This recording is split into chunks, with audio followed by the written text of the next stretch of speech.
Finding those levels, too. Look at that four-punch combination. It's a masterclass right now from Shakur Stevenson. That's what you're seeing. A masterclass. And Shakur meets him with a straight left hand. Oh, there's a knockdown score with the left hand.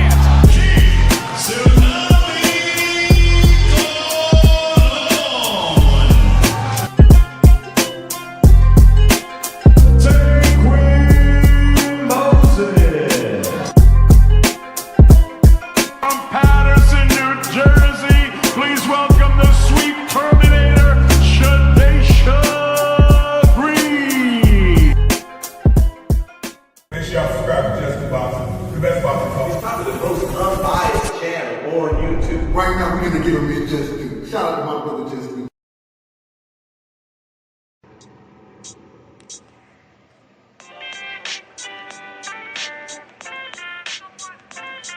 Yo, you know the deal. We back again. We never slacking. Word 'em up. Ladies and guys, whether if you drunk or you high, it's time to pay respects to the illest man alive. If you think you got a point, he'll shrink you down to size. And from there it's downhill like a slinky or a slide. Open your eyes, got a deep connection with the rise, so you might see them jump in whenever they go live. Peep it, this channel blowing up now, it's not a secret. With tons of exclusive interviews to listen to. Them other channels I hate, but yo, they missing clues. They start narratives, sip the goose and twist the truth. It don't take a rocket scientist to get the proof. Just click the live at 4 p.m. Eastern time. But when you chime in, make sure you keep it kind. But if cowards want to debate, then it's feasting time. My man Just Do shine, busy all the time. Grind 24/7, 365. Videos he might have 365. My rhyme's sick, they make you do a 365. You get a rich if you think you fit to survive. It's Just Do boxing, time to click the live. Ain't no beginners, if you soft, you ain't down to ride. I crush you, respect too, it's Just Do. He got the illest boxing show on the internet. The boy been a threat and he ain't even had dinner yet. Word 'em up. Yeah. You know what time it is.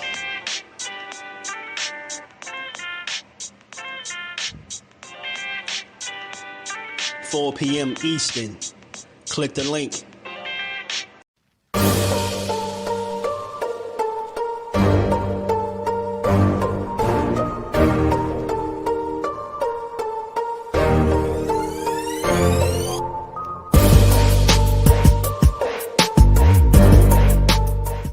The truth or tell on your ass what you doing or what you're not doing every single time.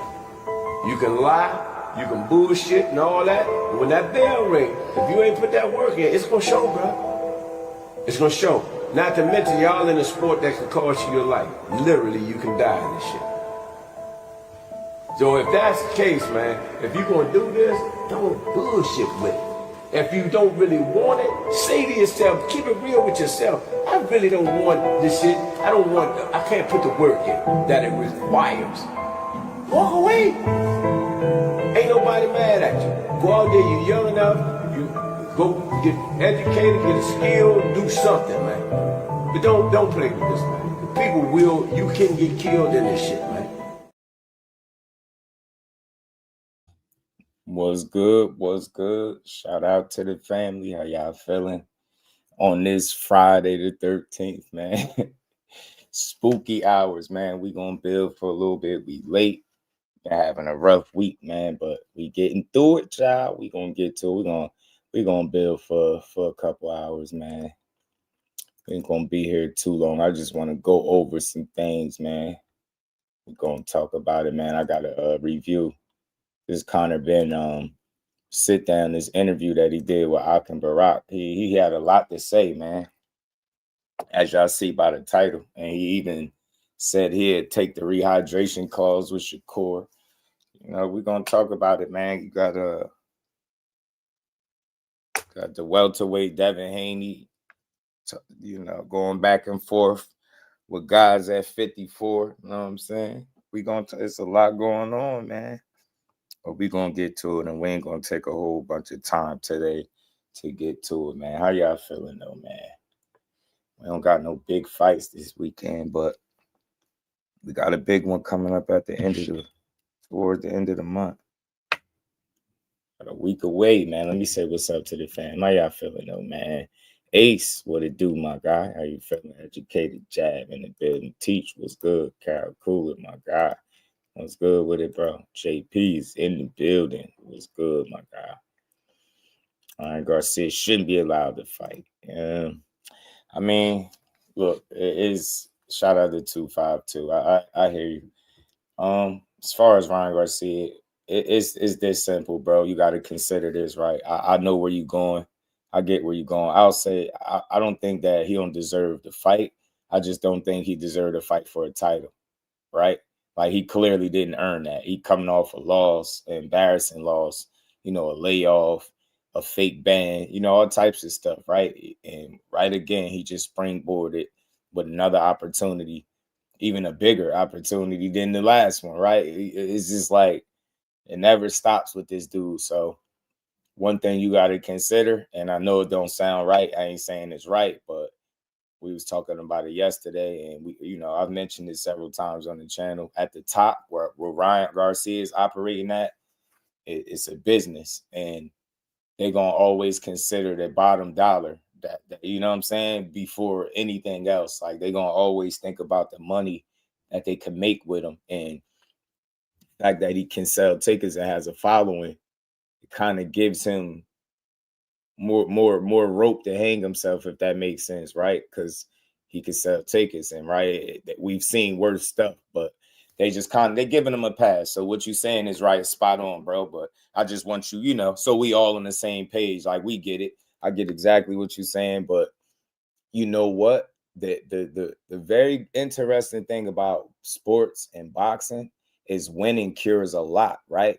So he's been facing a lot of criticism for things that he said, the way he's behaved, his lack of discipline, just not being prepared, not taking it serious, right?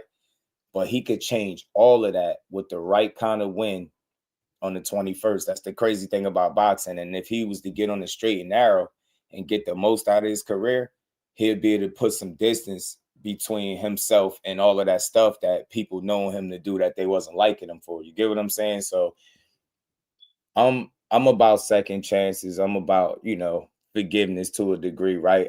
Letting somebody learn from a mistake. If he can display and show us that he's learned from his mistakes, I'll allow him that opportunity to grow as a man, right? Because these dudes is young, and when you give young guys that come from nothing a whole bunch of money, you get what I'm saying? It's just no telling what they'll get into. So I look at it like that. But he's definitely been given an opportunity that he truly didn't earn. Oh, give me 2 seconds, y'all. Y'all hit that like button.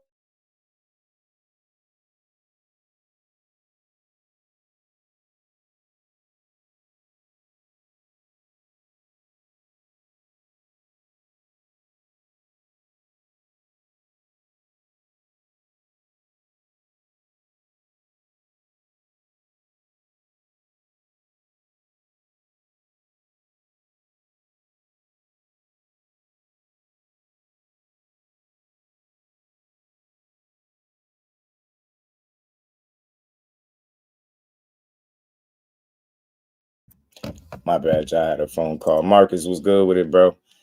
Bobby in the building. What's good with it, OG? How you feeling? Said where the fights at? Man, I hate when I get to serious and nice fights and then everybody go back to tweeting and negotiate. Marcus was good with it. Shout out to Bruce Gas, the OG. Kyle, like, man, you done got me hooked, giving me good boxing. And then they just gonna go AWOL on this. Kyle said, I ain't going for it. What kind of shit is this? Cal, you want to know what kind of dog and pony show they running? Bro said, nah, y'all about to give us a weekend with no boxing? Y'all out of pocket. The nerve of y'all, the disrespect is out of control. I know. I'm a junkie. Hey, Cal, look. Hey, I'm not talking to all of y'all in here. There's over 30-some people in here. Hit the like button, y'all. Hey, look, I'm junkied out too, Cal. I've been... a little admission, I got a little secret. I've been watching the I've been rewatching the Shakur and T.O. card since it happened on and off. I'm going back watching ass whoopings. I'm going back watching Keyshawn beat ass. I'm watching Shakur. I'm breaking that fight down again. Like, I'm just looking for shit. So I'm right there with you, bro. I'm about to go back and watch Brandon Figueroa and Nick Ball again. Like, I'm about to start rewatching, getting my money's worth, man. You know what I'm saying? I'm gonna get me some more watches about that fight. Jabba and Martin fighting. That's a good fight. TJ, what's good with it, homie? Shout out to Thrill Hill, man. But we're gonna talk about it. Like I said, shout out to Ak and Barack. They do a great job. They do really good interviews. It's been a lot of conversations about Shakur Stevenson and his next fight. I mean, I don't know what it'll be, but it's just good to know that not only he, but a lot of these guys have options that they didn't have a fight ago. You know what I'm saying? I think Devin Haney is trying to position himself to have options that he didn't have a fight ago. Same thing with Core.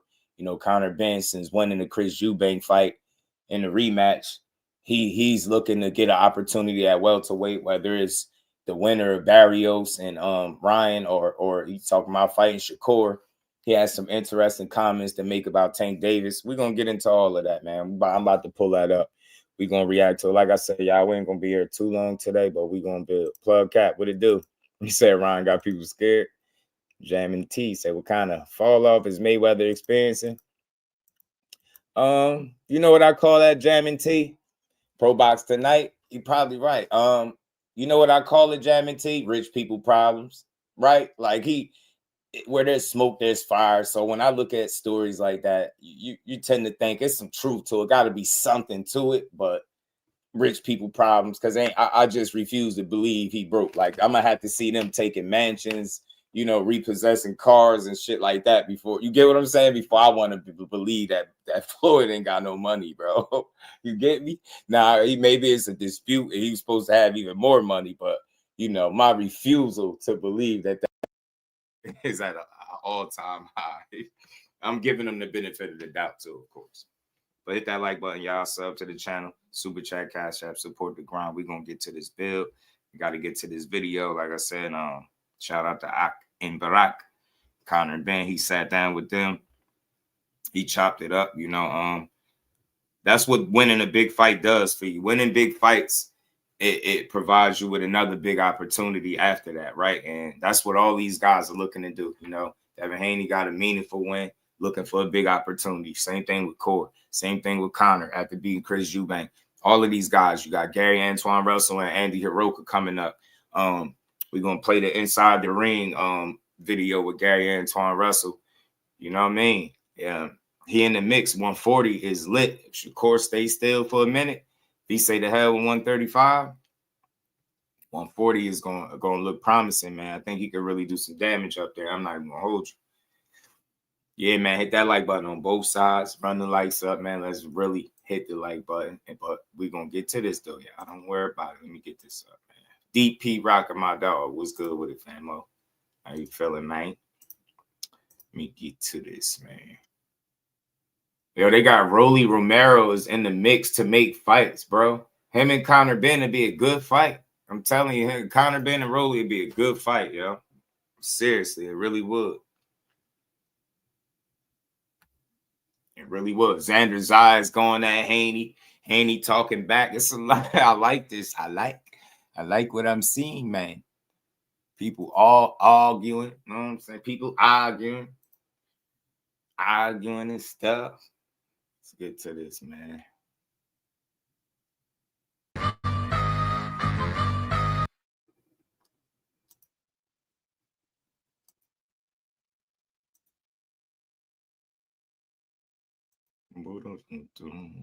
Into the Shakur stuff, I want to go back to the rematch, right? Because you were here before the rematch. And, I remember you asking Barack and I, what should I do, Barrios or get my leg back? And I said, you said get your leg back. Yeah. So I got it back. Was good with it, bro. You got it back. You got it back. Yeah. So F all that bark and get to the bike. I like a little bit of barking, no Crush, because we get to see what's what. You know what I'm saying? We get to see where they heads at, if you get what I'm saying. I like to see a little bit of, you know, back and forth, but especially when it leads to fights, though. You know what I'm saying? But the reason why I don't have a big problem with the barking, as long as you doing the biting when it's time to bite. You get what I'm saying, Crush? I understand the guy that you might be barking at might not be a guy that you got the opportunity to bite next. But that every single time you get in that ring, you better be doing the biting. As long as you're doing that, and I see you barking here and there going at it, it's cool. It's all good because I know that comes from a competitive place because you show me that every time you get in the ring. But for those guys that just be chasing the moment and, like, you know, the clout and shit like that and really ain't putting in no work, yeah, they got to shut the hell up. You get what I'm saying? But if you in there handling business and you want to talk a little bit of it's cool. But like I said, as long as you handle business when you in that ring, I'm cool. You know what I'm saying? I could tolerate some of it. Take me back to that fight week, man. Like your emotions and how much did you really learn from the first fight to bring into that second one? Do you know what? It was my first fight back in like 16 months. It was 13 months.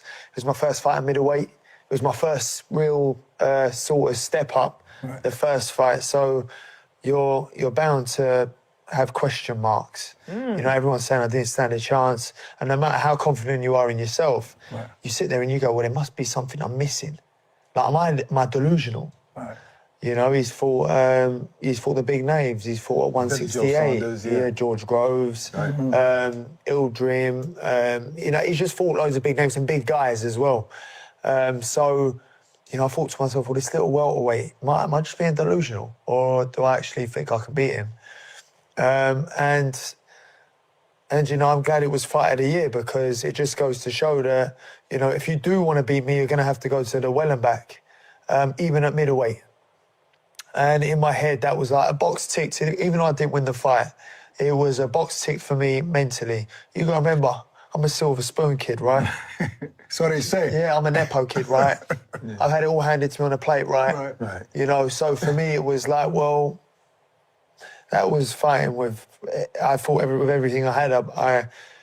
You know, I left part of my soul in there. I gave my heart to the people. And I've done that now. Right.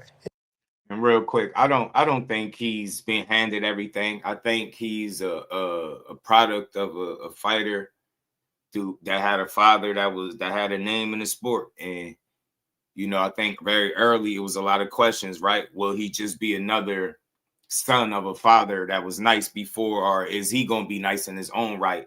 Is he going to be a guy that's living off the last name of his pops and not earn his own bones?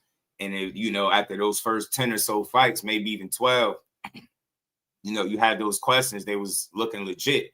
But I think after the next 10 or so, like, he showed you that, you know, he really was putting the work in. That's what my respect is for Conor Benn. And I get the whole, you know, the egg situation and all that. And that's a loaded situation. But all in all, this is a very damn hard worker. This dude do work hard as hell. He ain't just a guy that's living off the back of his dad hard work, right? He putting in his own work. And that's what that fight with Chris Eubank was all about.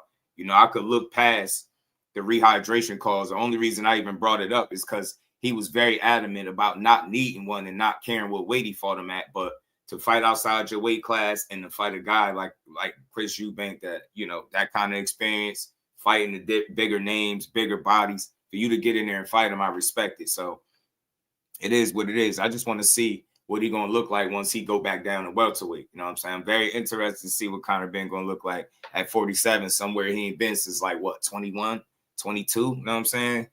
704 Joe, what it do, my guy? Things action, but I wouldn't say it in the interview. Right. We're going to get to that as he talk about it, bro. And I'm going to give my assessment on it. You know, what was different compared to the first one? Because you look so much better. I'm getting there to the second one. Okay. The second one was, I got you. I'm not delusional. Oh, yeah, I got you. There you go. You know, that for me was like, well, yeah, I got this. Like, you can't do that again. Right. I was prepared to go back there and more this time round, except more calculated. But, you know, ultimately I got in the fight and it felt like the winning week for me. I was extremely confident. The camp was great.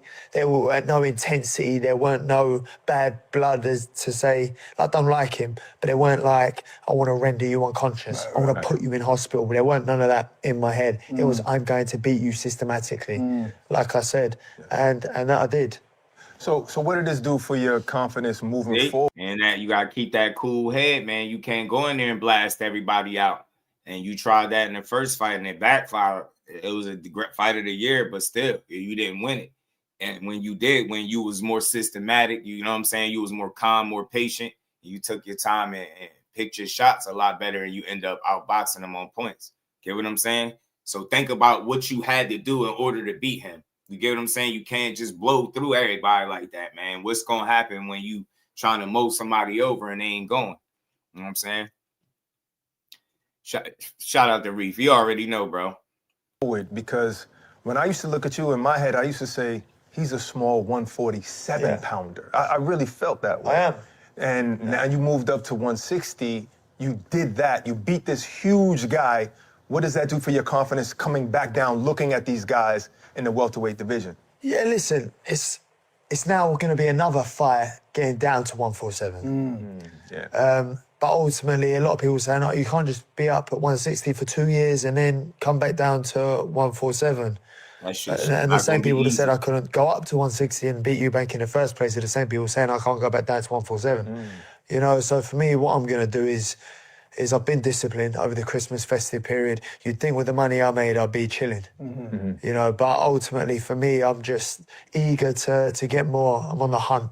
You know, I feel like I want to make back for the 2 years. You know, if anything, I'm more hungry now than I was before this. Right. You know, so for me, I've been disciplined over the festive period. I've stayed on my diet. I've hired a full-time chef to help me get my weight down. And there's no fight day in sight, but it all starts now. I want to thank me of 6 months' time. I want him to be grateful for the work the 6 months prior has put in. Amen. To get. Man, shout out to Conor Benn. See, that's the stuff that I'm talking about that I respect about him, right? His situation is always going to be, you know, a bit of a black eye or a stain on his resume, but you can't deny his work ethic and the discipline. This dude he be in shape, he be ripped up, he go in the gym and he look like he just give it everything. You know what I'm saying? There's something about that I respect. So he one of those guys that the stuff that he lack in skill, you know, or talent possibly, make up for it in like drive and will, determination, right? Guts and grit. He got that. Shout out to him, man. It was good, homie. Yeah, I got you. So if there's no fight looming, how much do you weigh right now? Right now, I mean, I've been in America for a few days. I had some pancakes in the morning and bacon. Food, I've had some pancakes almost every morning, so yeah, pretty. But you've been running through every morning. But I run. So you did good doing Christmas, but you come to America, now you're eating pancakes. You lot messed it all up for me, to be honest. No, I've been honest still. I reckon 157 after a little run, which is a perfect place to start considering most welterweights go up to 165 and then do a drastic cut at the end. I'm like, I want to stay there. You know, at the award show, you and Chris won the fight of the year, right? And there was a certain level of respect on stage that it was nice to see, right? Not saying that the guy's your best mate or best friend now, right? Oh, they're pretty close. It look good. Family. Right. You guys gonna hang out and go have dinner from time. No, but seriously, is there a certain level of respect that you didn't have for him before the first fight? I really don't like him. So I'm just going to make that clear. Okay. He's not my cup of tea. Right. I haven't said it. I see him in the changing room in the Four Seasons. I didn't say hello to him. I see him in the reception, didn't say hello to him. See him at the fight, didn't say hello to him. Damn. Because if I go to say hello and he doesn't say hello back, it's kicking off. You don't want to put yourself in that vulnerable Let me ask you something. If you were here... That's kind of funny. Bro said he been saying Chris Eubank everywhere. He just ain't speaking. Because he go over there and say what's up, and he don't say what's up back. It's going to be on. Hell, this dude really be trying to pick fights outside the ring, man. One thing I like about Carter, he do got a certain attitude about him that I like. He don't be beat. He be with it. He be with that shit. I like it. You know what I'm saying? He said this dude is on side. Crush ain't in going. America He that said, particular night, and the you kid guys is were walking also- into the venue, and somebody approached him. Two guys approached him, and they looked like they wanted a problem with him. I'd let him crack on. Would you stand there? No, I'd let him At crack least on. help. No, So your presence help or leave? No, I'd stand there. I'd get my popcorn out. Touchdown My boxing guy, technique. I ain't Wow, good. so no British love there. That's what I'm. See, that's what I'm talking about. British love. That's what because I see I that get what you British mean. people love British. No, I get what you mean. But no, he's on his own. Almost got you there, though, right? Almost. Not even almost, not even close. I felt zero bit of sympathy there. But you do have some more respect for him. No, but I respect him. See, that's what it's all about. It ain't about liking people, but it's about respect, man. I'd rather have that any day in life, any day of the week. Respect me over anything else. Read what it do, my guy. You know what I'm saying? The hell with liking me. Liking me could turn into hate. You get what I'm saying? Respect me. You know what I mean? And like me later. Because at the end of the day, to walk the path that we've both walked, it's very rare in boxing that you fighters can sort of imitate their dads or even fill half the shoes of their dads. But also stay consistent and disciplined and want to be the best and challenge themselves against the best. Technique, just so I rate me, Chris bro. for You feel that me? because I know how hard the walk can be. He weren't always the most liked guy in Britain. But ultimately, he's got to where he's got to. Right. And you can't say that's because of the name, because there's plenty of other Eubanks boxers. Right. There's plenty of other sons that box. Mm-hmm. No one knows of him. Right. You know, there's plenty of my dad's kids that box. No one knows of it. So it really is hard work and really applying yourself.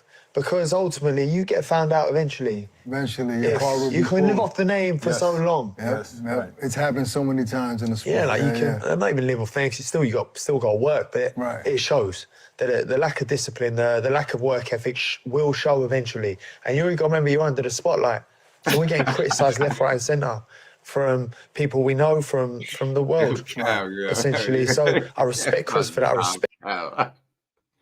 20 minutes. I'll say this: I don't respect his hairstyle choices at all. Like, but the work ethic that he put into the craft, I can respect that. How he give it his heart and soul, like he kind of wear his heart on his sleeve when he fight, and I could respect it. He'd go out there and just give it everything. I could rock with that, but I'm with you. I can't rock with that mustard peroxide dyed hair color. Al Booger was good, Brody. How you feeling? And real quick, you know what's funny about the egg shit, Reef? I don't know if you was in here when I said it. If you look it up, you do some homework, the WBC made that excuse up for him. It wasn't even him. They made it up. That's crazy, bro. Hashtag fight. Let's see who we fighting next. Gary Russell? Which Gary technique? You talking about Gary Antoine? Because he fighting Andy Hiroka next, unless you talking about Mr. Gary. Which Chris to give me the fight he gave me. And ultimately, without him, would the fight have happened? No. I mean, without Chris, would I be what I am now? No.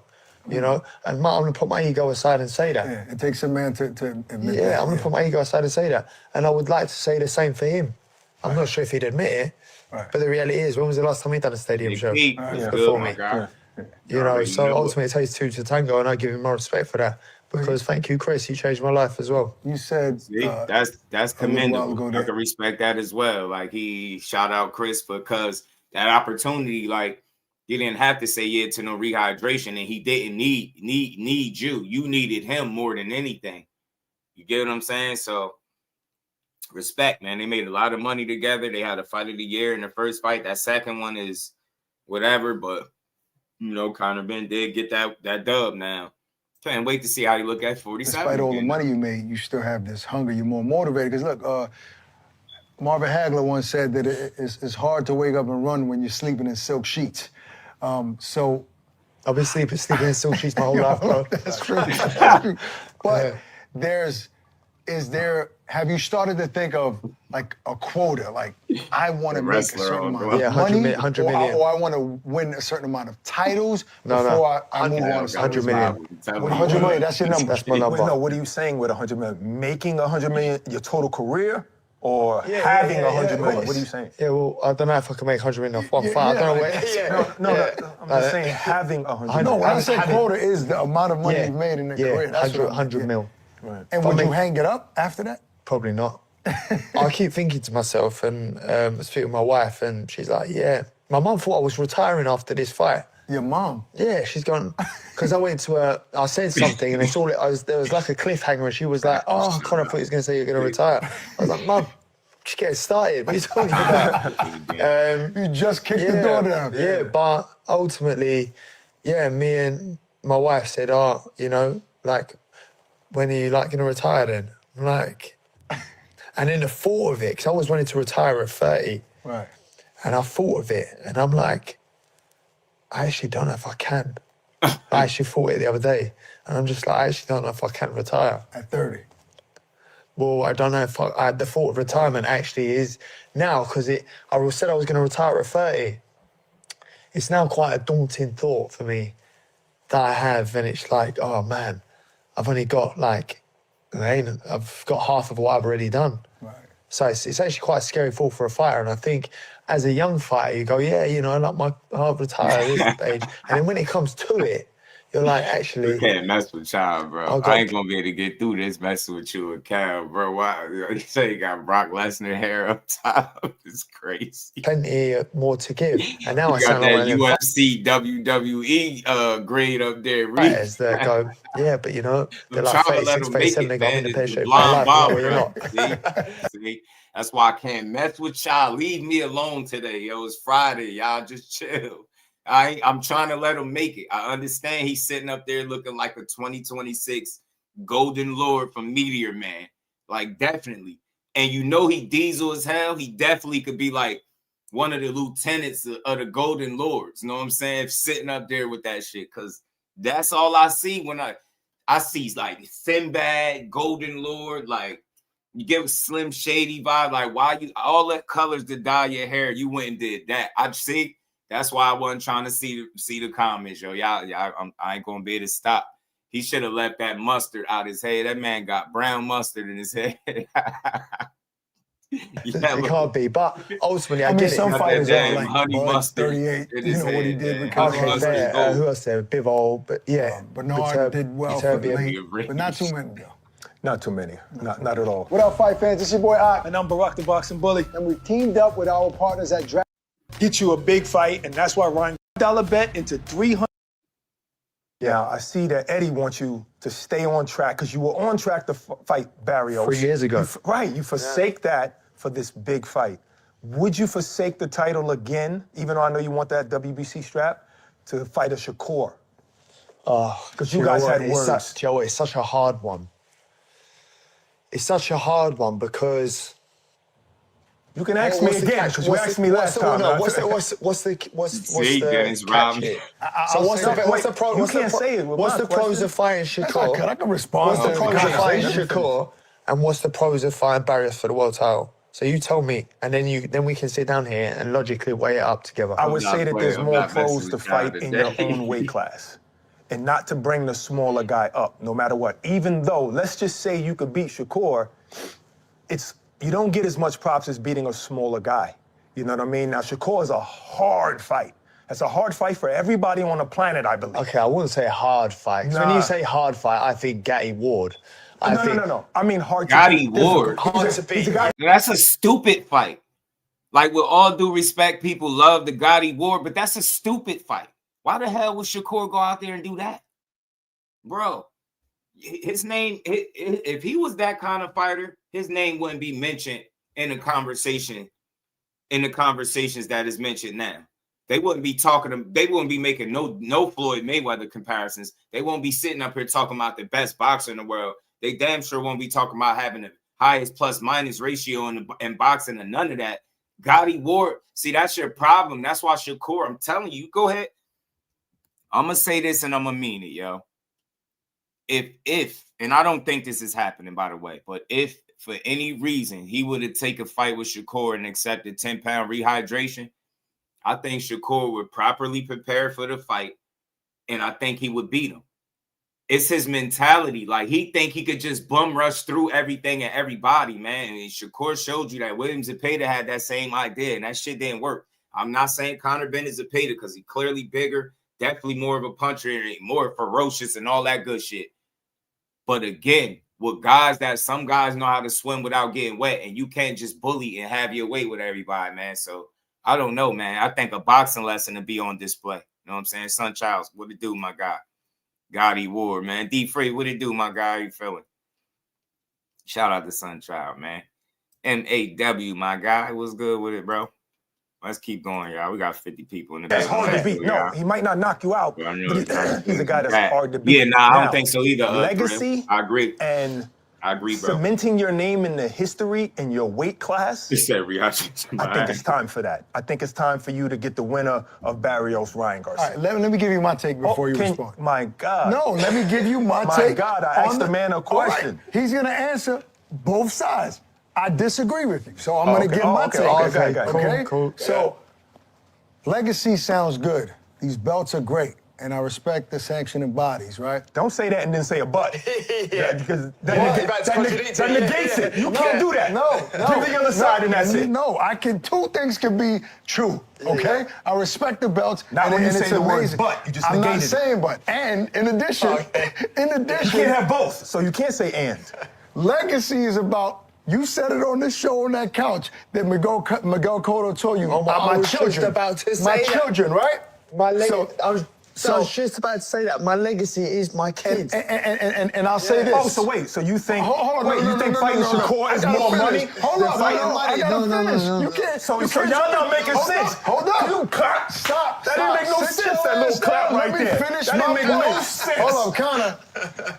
This the most chaotic I ever seen a conversation between these two, because they like, I don't know, peas and carrots, like they roll off each other smoothly. Like this the most it's the most chaos I ever seen between them two trying to talk to somebody. Boy, yo. See, that's why I can't mess with y'all. Shakur just won a major fight. Right? We were in attendance. He beat a guy that was accomplished. Teofimo Lopez beat Lomachenko, beat Josh Taylor. He's become more of a star than he already was. There was a back and forth in the ring that the world saw, right? So that fight in my head, potentially in your country, would be a massive, massive fight financially, way bigger than a Barrios fight. Now, Barrios might lose against... Barrios, it's Barrios or Ryan. I know. So Barrios might not be champion. So yes, if Ryan wins big, that's a potential major fight. But that hasn't happened yet. So I'm talking about today. So as it currently stands, that doesn't even make sense to say as it currently stands. They're about to fight in two. What if the fight gets canceled? What if the fight gets canceled? Because it doesn't mean I'm guaranteed the winner. So if we're going to talk, we're talking hypothetically right now. All right, let's do that. But then if we want to talk logically and logistically, we can have that now after I'm just about to explain this. So that's my take. So for me, I sit down and I go, I want to cement my kids' future. Because ultimately, how many world champions out there are forgotten about and haven't got a pot to piss in? Way too many. Way too many.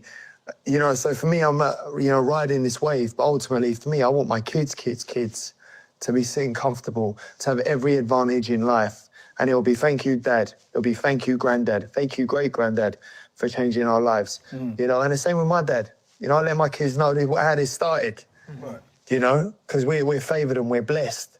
Because my dad was favoured and blessed, you know? So that for me is my legacy. So in my head, I go, okay, does this change my kids' life? Everything I do, I want to make sure it's the right decision that I made for my kids. Do you know what I mean? Right. Would my kids, listen, winning a world title is everything. You set out to achieve that, but ultimately at what cost? When I'm sitting in a really unique position in being able to have both. Can I answer that? Yes, sir. For the competitiveness. Like, yes, I have 4 children. That's part of my legacy. But I have a job. And I created a legacy in my mind for my job. Is it more important than my children? No. But it's still part of my legacy, my job. So my competitiveness and my job wants me to go to this height. And that's it. So I believe you're a competitive person. Sure, and I believe you want to be talked about forever and ever. And that means getting these straps and being talked about as a champion. Everywhere you walk, you're a champion. And I think you would never want to retire without that. He can still do both. Yeah. See, you're not letting me. Yeah, but I can. He's right. I can do both. You know, ultimately, if I got a shot. That's not the argument here. If I got a shot, I got a shot at Shakur at a stadium, you got to remember my 2 fights, Eubanks weren't for titles. I know. And my career will highly likely be remembered for those 2 fights. I agree. With no titles. So ultimately, some of the best fights in history weren't always for a title. That's not the thing. Is you. Okay, I know you don't want to retire. Okay, Come on now. But for me personally, yes, I would love to win a world title because when I first started, a lot of people say I couldn't do it, I couldn't achieve it, I wasn't good enough. You know, I would, and for me that was my driving fuel to get to where I am now. It was fuel. He can't win a world title at 47 now. It was what got me up in the morning. It's what I went to bed at night thinking about. You know, And you can't say we living in a different time. Wait a second. You're already rich, and no matter who you fight, I'm not rich. Hold on. No matter who you fight, you're going to still be rich. No matter who you fight, you're going to... No, it's not the same thing, No matter who... All fights aren't created. Okay, wait a second. You can make 10 million one fight or 15 million one fight. You're still rich. You're still rich. I get it. All right, so would you rather do me and Barrios? So say you got offered Shakur and you got offered Barrios. Just say, Barrios, you're talking, I don't know, 8 mil. Got Shakur, you're talking 15, 20. Right. Okay, one you're talking in an arena of maybe 8,000, 9,000. Yeah, one you're talking in front of 60, 70,000. Now you tell me what you're choosing. It's a no-brainer, bro. Hold on. It is. Yeah, it is. Who is the harder fight to beat, you think? Can we finish the topic first? You jumping. Stop you jumping. I'm going to tell you, I'm going to go for the title first because I believe... No, you wouldn't. Listen, I'm going to go for the title first because I feel like that's a guy who's easier to beat for me. For me, I can beat that guy. Now I'm going into that next fight as a champion. Okay, now I got them both. Now, if I fight Shakur, what if I lose to Shakur? Because this guy seems to be unbeatable. But now, see what you just done there? The public will see that.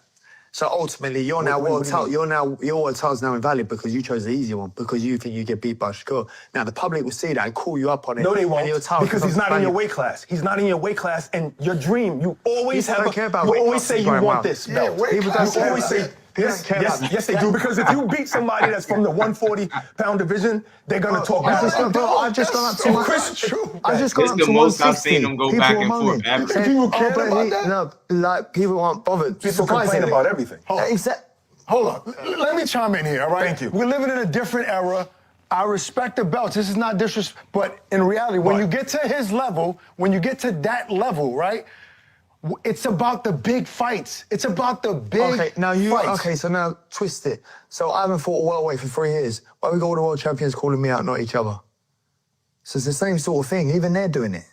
You think they care about? You think they care about? You guys are acting like I don't understand what you're saying. Yeah, I'm just saying that's I don't understand what you're saying. No. What I'm saying is that I don't think. That's all I'm really saying. I don't think you can retire happily. You making it seem like he's gonna retire after my sentence. Let me finish my sentence.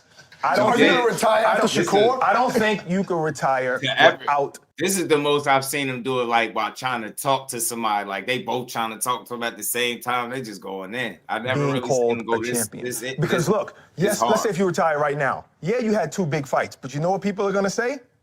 But he never was a champion. And that, I think, will hurt you because that was your desire when you started in the sport. You say that, but I don't think you understand how I'm panelling for over the past 2 years anyway. So then ultimately what people think of me really doesn't matter anymore? No. But so then to the extent where you go, okay, I just want to make sure I'm never in that position that I was in 2 years ago. For 2 years. I don't ever want to be in that position again. So if you ask me, if I had a belt up in my cabinet then, or Money in the Bank, I know which one I'd be choosing. Yeah. You know, I would want to be champion because I'm already rich. I'm already rich. I want to be champion. I'm already rich. More money. Yeah, come on. I want to be rich. Yeah, I get it. I'm already rich, but I want to be champion. I get it. No, and that is the plan. That can happen when the road leads to it. But when the iron is hot, you got to strike, right? Your father didn't make as much money as you, and you lived a great life. You made way more money than your father. Your grandkids are okay. Your grandkids are gonna be okay, but you want to be a champion. I mean, that's my dad's a baller. But it's true. So let's go to the fight. All said right? my dad's Shakur baller. Stevenson had in my opinion, a phenomenal performance against Teofimo Lopez, right? You guys already went back and forth on the Ariel Helwani show, right? So there's a story is already being built. Some energy. Yeah, he bet you me guys one are of them willing to 47 fight each other. with a So we 47 don't know what's gonna pounder. happen with Because I'm Barrios and standing Rock. on what I'm saying, and he gonna have to prove to me otherwise. You go ahead and make it. You make the wrong gamble against Shakur and lose, bro. Man, all you gonna have to go off is that money because you gonna count. That's a risky fight though for either guy. 47 fights get a little sticky up there, so we'll see.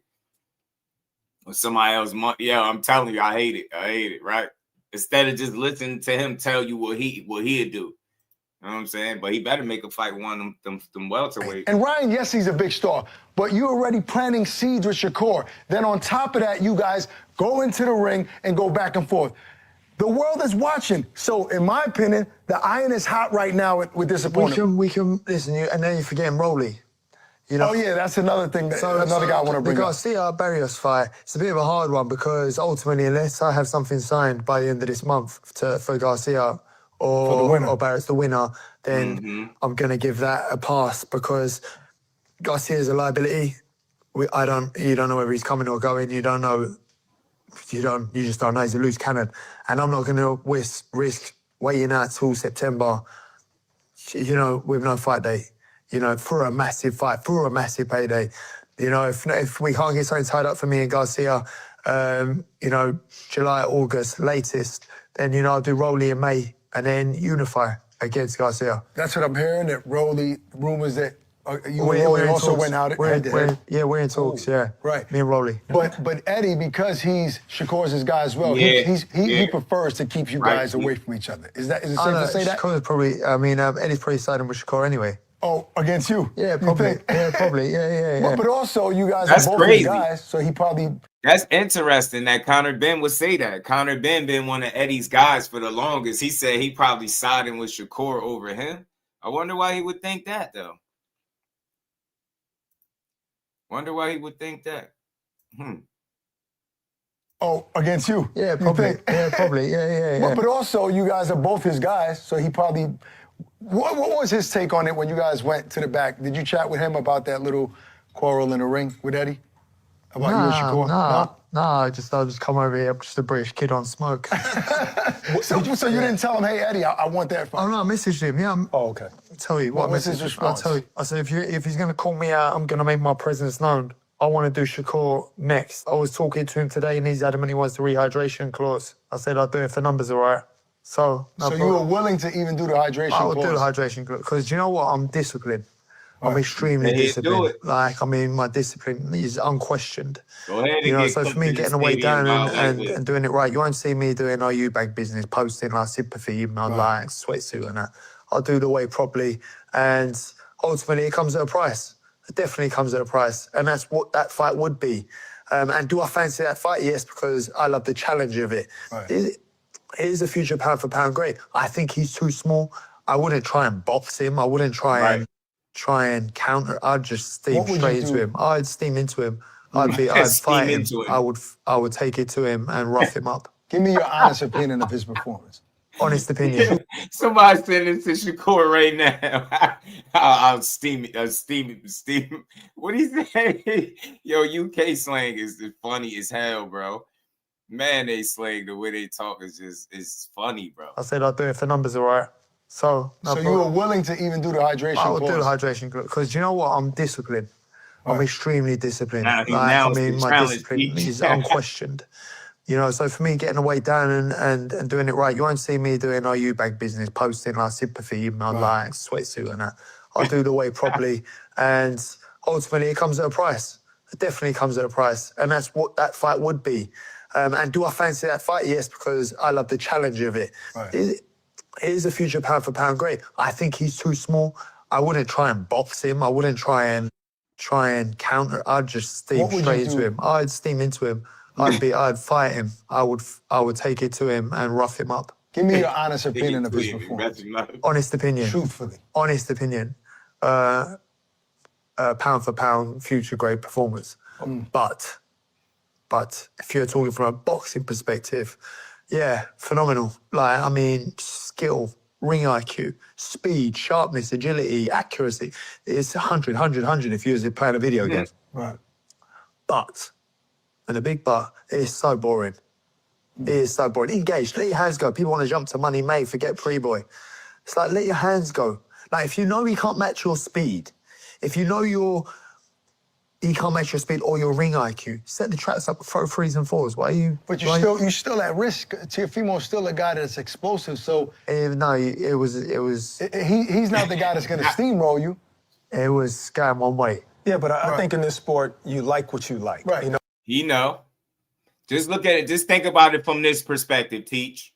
I know this wasn't no prime Sean Porter or none of that, but you think about what Sean Porter said about Shakur and think about what he was a career welterweight, right?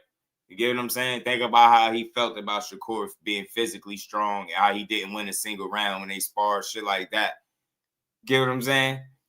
I think it's all about preparation. The kid is smart. I think he'll take his time and prepare. You know what I'm saying? Because that's a tricky fight, Teach. I ain't gonna lie to you. Skillful as he is, at 47, that's what Conor Benn look his strongest. You know what I'm saying? But the question remains how he gonna look after what they say 3 years since he been at 47. So it'd be interesting to see how he look.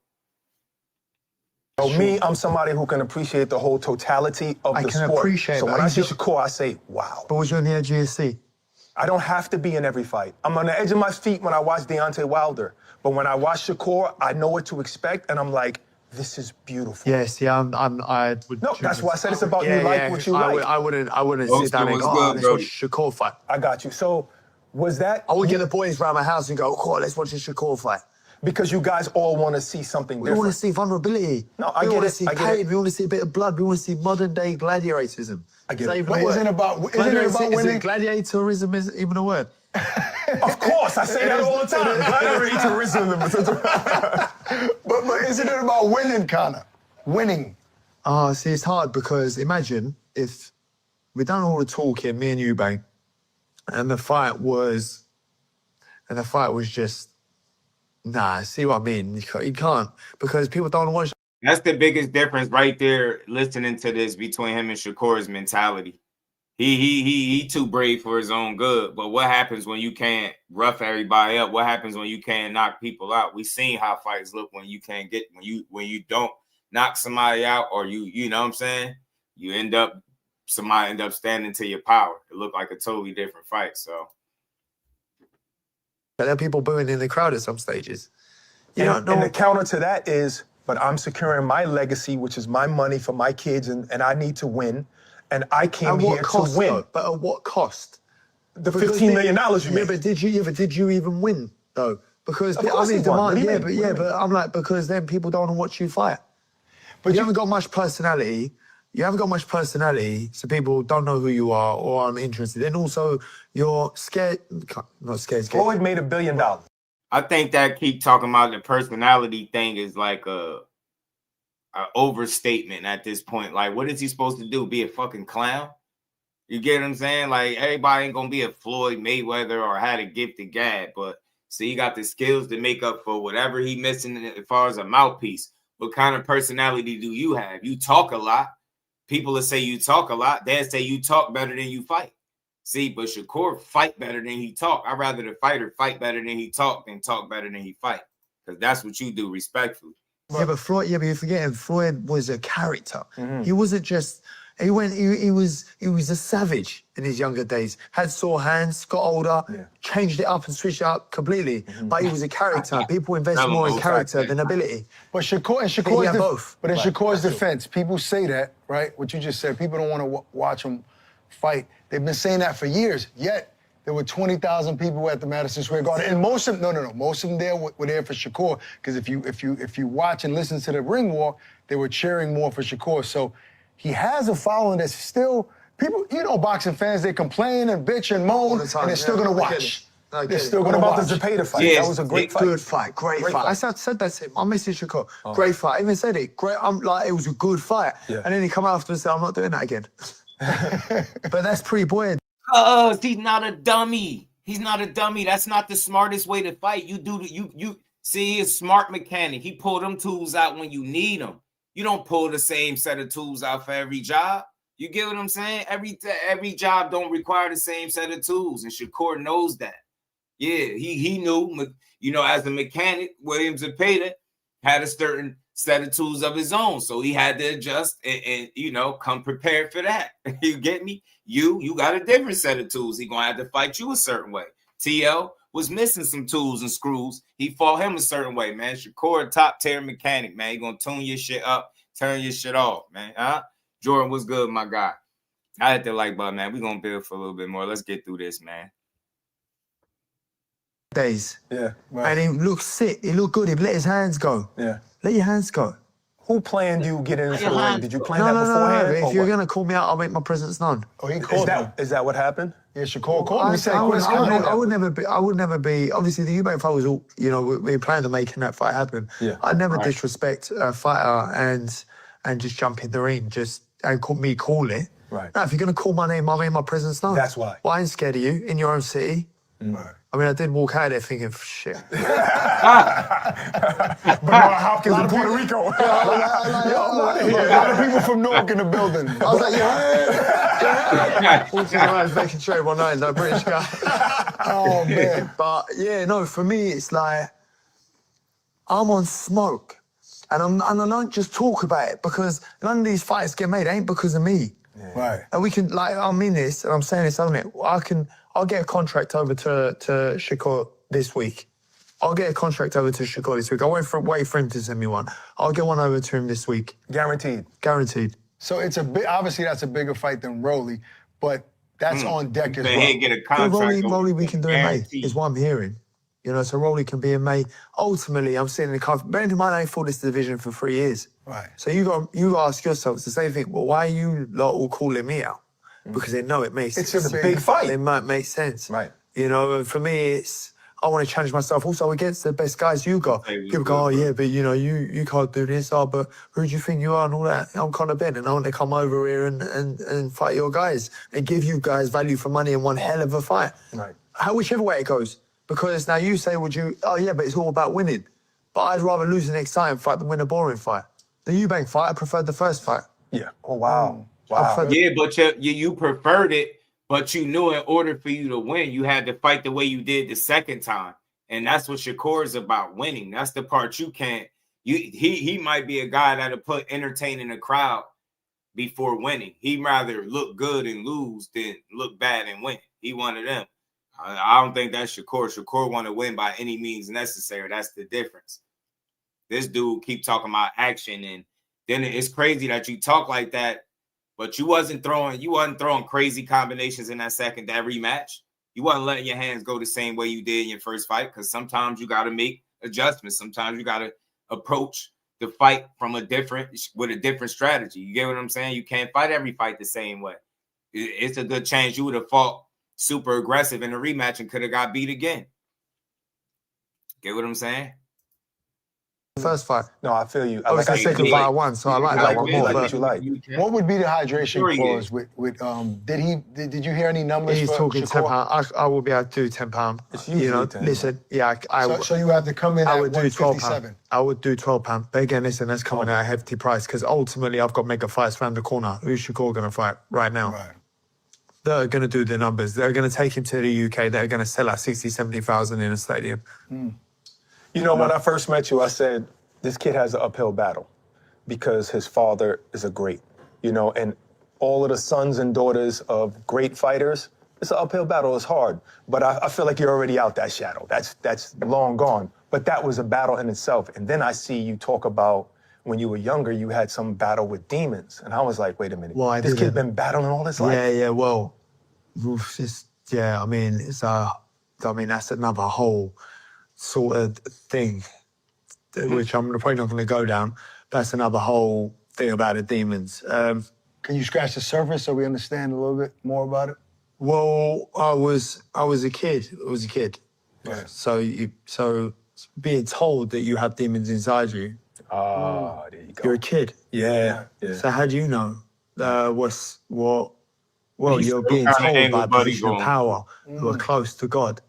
So there, you believe him, right? Right. Yeah, And then you good. start acting out. You're And then, impressionable. yeah, you start feeling it. Well, I just thought there was something wrong with me. Do you know what I mean? So I always thought there was something wrong with me up until I moved to the UK. When I When was you fought demons as a kid, you get in the ring with Shakur, you're gonna be fighting ghosts. Demons and ghosts. Shit gonna be get PTSD in there, Corey. You're gonna be fighting the damn ghost, trying to rough somebody up. I'm a steam right at him. I'm a steam. What'd he say? I'm a steam right at him. was 18, Bro was fighting demons as a kid. 18, He gonna be 19, fighting and ghosts I started as a grown man. because I couldn't understand, or you don't understand. You're a kid. So is your childhood a blur because of that? A little bit? I mean, I had a very privileged upbringing. You know, my dad and my family, and I went to Christian school, very religious school, religious church. Bro, They were the school and the church at one, and it's sort of it was challenging. I used to have constant recurring nightmares and fear, and I always thought the redemption was coming, so that Antichrist was coming every year, and it was like a fear for me as a kid. A big fear for me. What was the breaking point where you broke out of that, dog? Bro said he thought the Antichrist was coming every year. My bad, I don't mean it, my bad, but that sounds crazy. Who the hell was putting that in his head? Damn, that's why he fight like a maniac, bro. Bro getting away from them demons. He ain't trying to see them demons no more. He fight hard and pass out. Cloud. When I come to the UK, and I found God, and I found God for myself, and I was like, this isn't the God. Like, I had my own personal relationship with God, right. And as much as I'm a sinner, I have my own personal relationship with God, and I, although the people of power and influence were saying this and this, I'm like, that's not the God I serve. Right. That's not who God is. Because why would anyone serve that God? And then I found my own relationship with God. And God obviously showed you who he is. I pray every day. Like, my household is a household of faith. Is it safe to say that dark time that you went through before both Eubank fights, right? With everything that went through with the test and all of that, are you free from that now? Or is there still something, do you still have that attitude of not guilty? Well, I'm definitely not. I'm definitely not. No, but I'm saying, do you feel like you have to still project that? Oh, no, I don't care. Because ultimately, people are going to say and think what they want. And does it bother me? No, not anymore. But I'll ask you this, because I watched our interview, and something I thought about, how important your children are to you, right? Your son. Is that something that's in the back of your mind? I don't want my son to ever believe those lies about me. No, because ultimately, it's who you think you are. George, stupid. What matters is what you think of yourself and who you are as a man. Right. I know who I am as a man. I stand strong on that and what I stand for. I've since been 17 months sober. Right. I'll never drink ever again because of how bad I got. Congrats. I'll never drink ever again. That's And that was the lessons. God taught me lessons through this whole thing. Right. Ultimately, so what? People can make up stuff about me anyway. People can make up stuff about you too and tell me, that ain't my version of you. Right. I know you too. Even your own children. I'll always be a hero as they get older. Right. Yeah. So the outside noise won't affect them. Yeah, irrelevant of what my dad did in his whole previous life. My dad's still got go. Right. Irrelevant of what my dad did, because I know my dad was a good man. Yeah, I know my I dad think so tried his too. best to be the best man he could possibly be, even though he fought his demons on a daily basis. Right. And fought all his vices. Right. And struggled with life. He's still some man to pull himself through and hold it down. So for me, my dad's my hero. Not forget all the boxing. Right. Just him as a man, as an individual. And my dad ain't always been the greatest. Right. He's had his own madness going on in his life. But ultimately, I look at the man he is today and how much he's changed and the man he's had to fight to become. I take my hat off to him. First of all, I love your relationship with your father. And I think it played a big role in the fight between you and Eubank, how they weren't good together, him and his father, and you guys were. Do you think maybe that's what happened to Teofimo Lopez the other night? How it seemed like his father was going through some things and he wasn't there every single day because of whatever issues he has? That'd be me speaking out of turn. If I was to give an opinion, because ultimately Because sometimes a hurt person, because you've been there when you didn't have a good relationship with your father. Yeah. Sometimes a hurt person can see hurt in another person. Oh, do you know it's a hard one? Some families function through chaos. Some families are He just always a been chaos able to family. do that. Normalcy. Yeah, some families are just chaotic. Yeah. And that's perfect. Not saying that anyone is, but some families just function through the chaos. You know, my family's very much not like that. There is zero chaos, zero anything. You know, in fact, me and my dad are micromanaged by our wives. You know,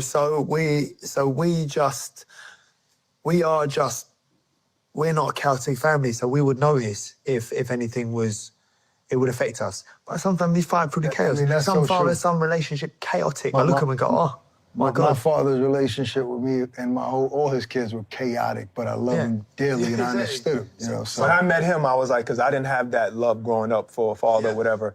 And I was like, all of the stuff that he talks about his father, I was like, I joke with him like, your father's a bad father. But man, I was like, this guy loved his father. I've never seen something like that. and Is that some of you so might know when I was this? lost my father in October of this year. So Sorry to hear. Yeah, thank you. Yeah. But You're close with your dad. very close, very close. So this is the first time I'm talking about it like this on camera, but that just hit me because it was chaotic, but it's almost like understood.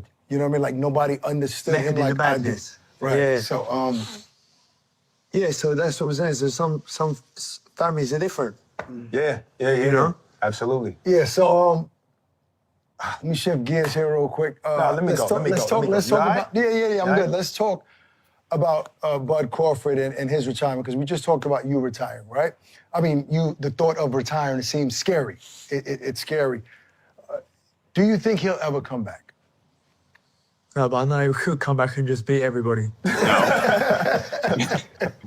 champ does what the fuck. Oh shit, my bad. Bring him. He does what he wants. Yeah. You know? And I feel like, Crawford on a level though, like, he's my guy. Right. Like, he actually, and it's mad because not many fighters have to take the time of day to sort of try and spill down the wisdom. Yeah. Right. Crawford pulled me aside, but, this and that. But you could do this, but you could do that, but why are you doing this? Why are you doing that? You ain't got to say anything. Right. So for me, for him to be where he's at in terms of status and also make time for I've not heard anyone say a bad word about Terence, and he's always got love for me. So you guys got a good rapport, good relationship. Yeah, but when he talks, you listen, because he's been there, he's done it. Of course. So, and he always moans at me for siding with, they done like these fighters are so sensitive because we don't have to do the who would win. It always has to happen. And he's like, He's so I can't competitive. remember who I said, I think I said Pacquiao beats him. Oh, you said that? Pacquiao in his prime. Yeah, I said that, and he pulled me up on it. The same with Lennox Lewis.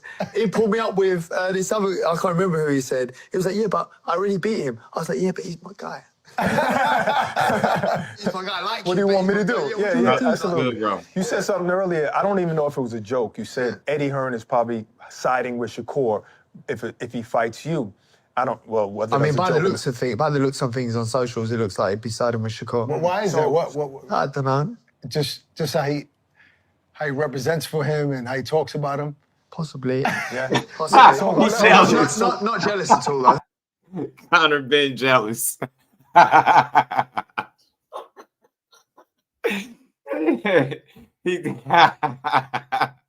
Blood Sports was good, bro. Shout out to the Brody. And why he think you've been with Eddie all this time? Why would he just pick Core over you, though? You said Eddie Hearn is probably siding with Shakur if he fights you. I don't. Well, whether I mean, that's a by joke the looks of things on socials, it looks like he'd be siding with Shakur. But why is that? What? I don't know. Just how he represents for him and how he talks about him. Possibly. Yeah. Possibly. So what's Not jealous at all, though. Right. So a little bit of jealousy though. But what's your relationship with Turkey then? Yeah, good. Great relationship. Yeah. He made the two Eubanks bar. Right. So Do you feel like he backs you? Because Turkey is one of the most honest guys I've ever seen. Turkey backs me. He'll bring you guys two together and be like, well, I want him to win. That's how Turkey he is. basically told me I was beating Eubanks. Wow. Really? Yeah. So the first time or the first time, but I lost. So it was wrong. You got him. You made it right the next time. Even with Volta O'Connor, he was like, "You have to win this fight. You have to win this fight." So I was just like, "All right, no pressure." But I won the fight, so it's all good. Told him he gotta win. That's why he fought a different way. Boxing is changing, and boxing is moving different. Boxing ain't what it used to be. Do world titles mean now as much as they used to be? I don't think so. Right. Back in the day, you had to be a world champion to earn. It's like clout and favoritism and popularity is what matters. Yeah. Ultimately, the belt don't. You used to have to have the belts back in the day to get paid. But that's my point. That's it matters to the fighter. Right. It doesn't matter to the public. But that's the reality we live in today. It doesn't matter the same. And I think Ryan Garcia, I give him some credit for that because he became so popular on social media. And, that's the world title. And he waved that flag. Yeah, that's the world title. That's equivalent. And that got him. That's what got him the $30 million. I mean, people just need to talk. People just need to go. Oh, look at Jake Paul. Oh. Bro, Ryan Garcia never had a world title. What are y'all marketing talking about? Genius. If a world title ain't get him 30 million. What title did he have? Fought at 136, not 135. Every fighter in the planet had the marketing brain of Jake Paul, and I talk about Jake Paul. Bear in mind, I don't speak to him. I speak about him highly because ultimately he's absolutely killed it. Right. As he in the ring of AJ. Ever competitive, the 6 rounds. Yeah, but you see, even worse. The 6 rounds, they've got paid an absolute fortune. Right. Fortune. You're talking unification level money. Yes. In fact, insane. More than that. Beyond that. Beyond that. So now you go to me, what matters? That's a great point. How much marketing? And people fighters want to get bitter and get sour to Jake Paul, but ultimately take a leaf out of his book. Right. Because he's getting paid mad money. Even though he's hated. So it doesn't matter. It goes back to what you said. You don't care about what people think, right? As long as they're watching, right? Yeah. But you're a prideful man. The people, I've watched the comments. I read the comments. There's so many people that love you in the UK, right? Oh, and you then think there's so? another side. Yes, there are. Oh, maybe you got to read through the comments. But there are a lot that have negative things to say about you. Is it important when it's all said and done that your country, right, the people that fill up those stadiums in the UK believe that you're truthful and get to the point where they don't have anything negative to say about it? No, they'll always have something negative to say. I don't know what that world you live in to think that the British public would never have anything negative to say. I know. AJ changed the game of boxing. Right, yeah. And still. Just tell me how. Pretty perfect, right? All right, do you care to be loved by your people? Of course I want to be loved. Yeah. I ain't going to hold my breath over it. Right. You reminded me of 300 when you said that. Of course I want to be loved. The accent and everything was great. Yeah, of course I do. But I'm not going to I'm going to be who I am. Right. I don't care. What do you want me to do? Not be me. Right. So you can like me. I don't even know your name. Right. Gotcha. So that's how I feel about it, is ultimately I'm just going to be what I am. If you love me, great. What you will get from me is nothing but real. Right. But ultimately, you may not like my real. And that's completely fine, because I might not like you. Right. And that's a beautiful place to be, Only after the past 2 years I've got like this. There you go. You get to that level of maturity, but it's adversity that gets you there. So when was the last time you cried because of boxing? Not since my case. Not since before my... Mike. my case. Maybe the first year. Maybe the first year I cried. And then I cried when I won the case. Were you thinking that you might not even go back to the sport? Oh, I was done. I trained every day still, which is the maddest thing about it, is I trained every day still. But then I also fell off. And when I fell off, it was the deepest, darkest holes you can imagine. Yeah. And I wouldn't wish it upon my worst enemy. I wouldn't wish it upon nobody. Did your father know while you were going through it? Or how deep you fell? Yeah. Did he know? Okay. Yeah. Yeah, I think my whole family knew, but nobody could save me. Wow. So it was, nobody could save me. So where was the turning point? A turning point. Throughout the case, I went sober for 13 months. And it got to the point listen, everyone can drink, everyone's fine, no problem. But when you're trying to numb your pain is when that becomes the problem. Yes. That is the problem. Right. And I ran away from my problems because I couldn't face it head on. and I couldn't look myself in the mirror and accept the fact get emotional. I couldn't. It's hard. I couldn't accept that I was my son's dad at the time, because he was like, I felt so ashamed and disappointed, and it just like went on. And I think the moment you sort of can just accept it, you can look yourself in the mirror and go, this isn't who you are. This isn't who you are. Don't let them win. Like, you're not this guy. So, I don't know, it was like a real honest conversation with myself. I remember looking myself in the mirror going, is this who Eli's dad is? Is this who you are? Is this the sort of man you are? And what was the answer? No, it's not. And that was when I decided never drink ever again. And I will never drink ever again. So you ran to the alcohol to numb the pain. that. How often were you drinking? Was it every day? Oh, it was just substance abuse. It was just me, I couldn't cope. I couldn't cope. My faith couldn't help me. My family couldn't help me. Every time I come home, it was like, I felt shame. You know, I couldn't even walk in the boxing gym. And then I would go to the boxing gym. I'd wrap my hands, tell my trainer to wrap my hands. I'd start shadow boxing, start crying, and just walk out. But each day it got easier. You know, it was boxing for me was done.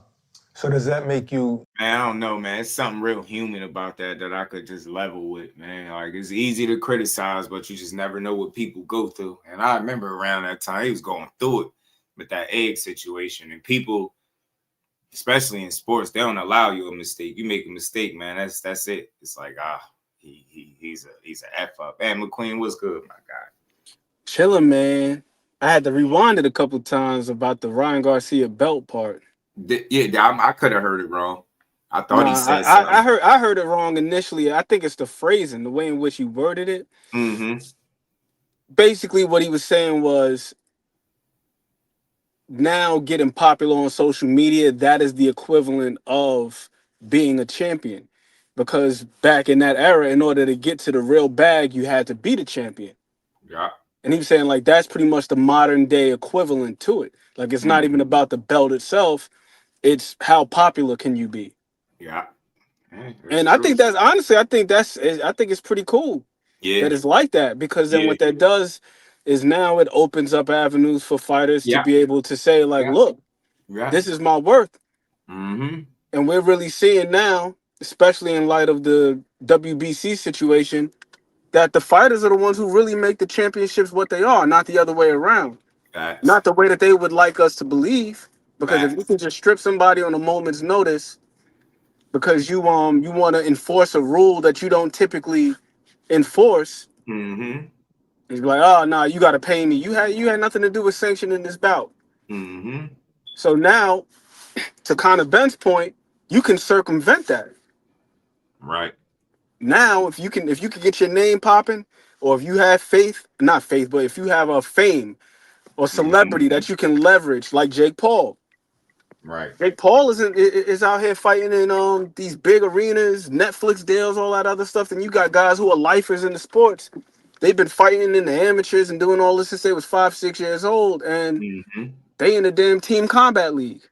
Right. Because nobody knows who they are. So yeah, like, you don't have to sit around and wait for the sanctioning bodies or for this one or that one to stamp you. If you have enough influence, enough celebrity to where you can leverage that and get people to show up and pay for your bouts, put asses in seats, you don't even need to be a champ nowadays. Nope, you're right. And then with the way that these guys are disgracing the damn belts, it's like, why do I need to be a champion anyway? Conor Benn and Ryan Garcia are a couple examples of it. Hell yeah. You see how massive that event was with Eubank? Forget about it. He ain't have to be a champ to do that. It's crazy, even more to that point, that he made more in the Eubank non-title fights than he would in a potential title fight at welterweight. That's crazy. Crazy. That's why I tell you, it ain't all about the title. It's about the dance partner, man. Don't ever forget that. Yeah, the title add a little extra to it, but at the end of the day, man, a great fight is a great fight. When you got a good matchup, you just got a good matchup. Hell yeah. I think to that point, right, that you just made, I think that's in situations in which when we're really trying to determine, like, who is the guy. If you got this guy who's a champion and that guy who's a champion, and both of these guys are legitimate, right? It's like, yeah. Right, I However, it's poisonous to boxing. Kind of just mixing modern day boxing. So we need to pick a side. Everybody talking to Shakur is complete BS. Talking because they got lips. Yeah, I don't see that fight happening. Joe is good with it, man. Let's say And that potentially Boston see too is somebody else who interesting. might be That going point through that the he just same thing. made, man, with the drinking, you can Yeah. kind of see it in his style. No disrespect to him, but like he talked about being emotional. Yeah. He kind of fight like that. He do. He fights like it. He do. Like no composure. It's like no poise. It's just let me at him. Yeah, you heard how he said he approached the fight with Shakur. He'll steam right at him. He just gonna go right at him, rough him up, but it's like that. What if that shit don't work? Man, then you talking about a whole different problem. It ain't gonna work. It's gonna be a whole lot of Olay. Shakur is the ultimate matador. I'm telling you, and then you gonna be pissed off, get speeding out it with Chad and shit. Oh man. Does it make you more eager to help them? Of course, I help anybody. Yeah. You know, ultimately, I know how hard it is and how hard it can be. But the main thing, like my advice to anybody going through something in life, and it comes in different shapes and sizes. You know, it ain't like, you know, one with public humiliation and shame, but it's all relevant to individual because people could be fighting battles nobody knows about. On social media, I looked like I was fine. Right. I was so broken. Yeah. I was so broken. You hit it well. Yeah, man, I was broken. You know, there was many times contemplated suicide. So I was like, and it was always off of a night out or a weekend. It was always like, and that was when I just said, you know what? Before even winning the case, I said, listen, I'm never going to drink ever again. And I made that commitment to my family, to my kids, to my mum and dad. That's me done. And to myself, more importantly. And then I won the case. I've had 2 back-to-back stadium shows and I never want to go back. What role did your missus play during that process of you getting out of that hole? It was hard. I think it was just hard for the whole family. I think we was all struggling. How can you watch your husband, who's a strong man, right, fall so bad and just struggle? And then looking back, I think to myself, just how I could get that bad. You know, and I think it's just like me just wanting to be the best man I could be for my family. With or without boxing. You remember, retirement was forced upon me. Right. So not only was retirement forced upon me, I'm also fighting this case, and I'm not sure if I'm going to win the case or not. So I'm spending all my money. We're going to lose the house, spending everything on this case just to prove my innocence, not knowing if I'm going to be proven innocent. Right. Then also the public humiliation. Then also my career could be done. So I'm literally losing everything. I've lost everything. What does that look like to you financially? Meaning literally nothing in the bank? Man, that's interesting. Shout out to Big Dog Willie. So Just Boxing and Queen. Salute. And commentating maniacs are both attacking Shakur and his fans at the same time because Shakur is that dude. That's that.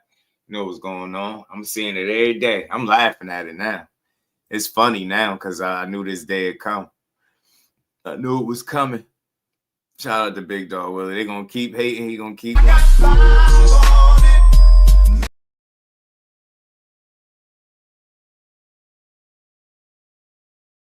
My God, much love to my guy, Big Dog Willie, man. Cool and kick reckless ass. Yeah, I'm telling you, I think his form ultimately is what gets him beat, man. The inexperience, stuff like that, his approach. I mean, look, I ain't say he won't have no success, but I ain't with it, man. He just think that power, that bulldozing shit just work with everybody. Selling things? Selling all my houses. Did you sell? Did you actually sell houses? No, but it was on the verge. It was contemplated. No. It was there. Like and it was like on the market. It was no, not on the market, but it was there. It would have to have gone on. If it went on for another 2 months, 3 months, it would have to have gone on the market.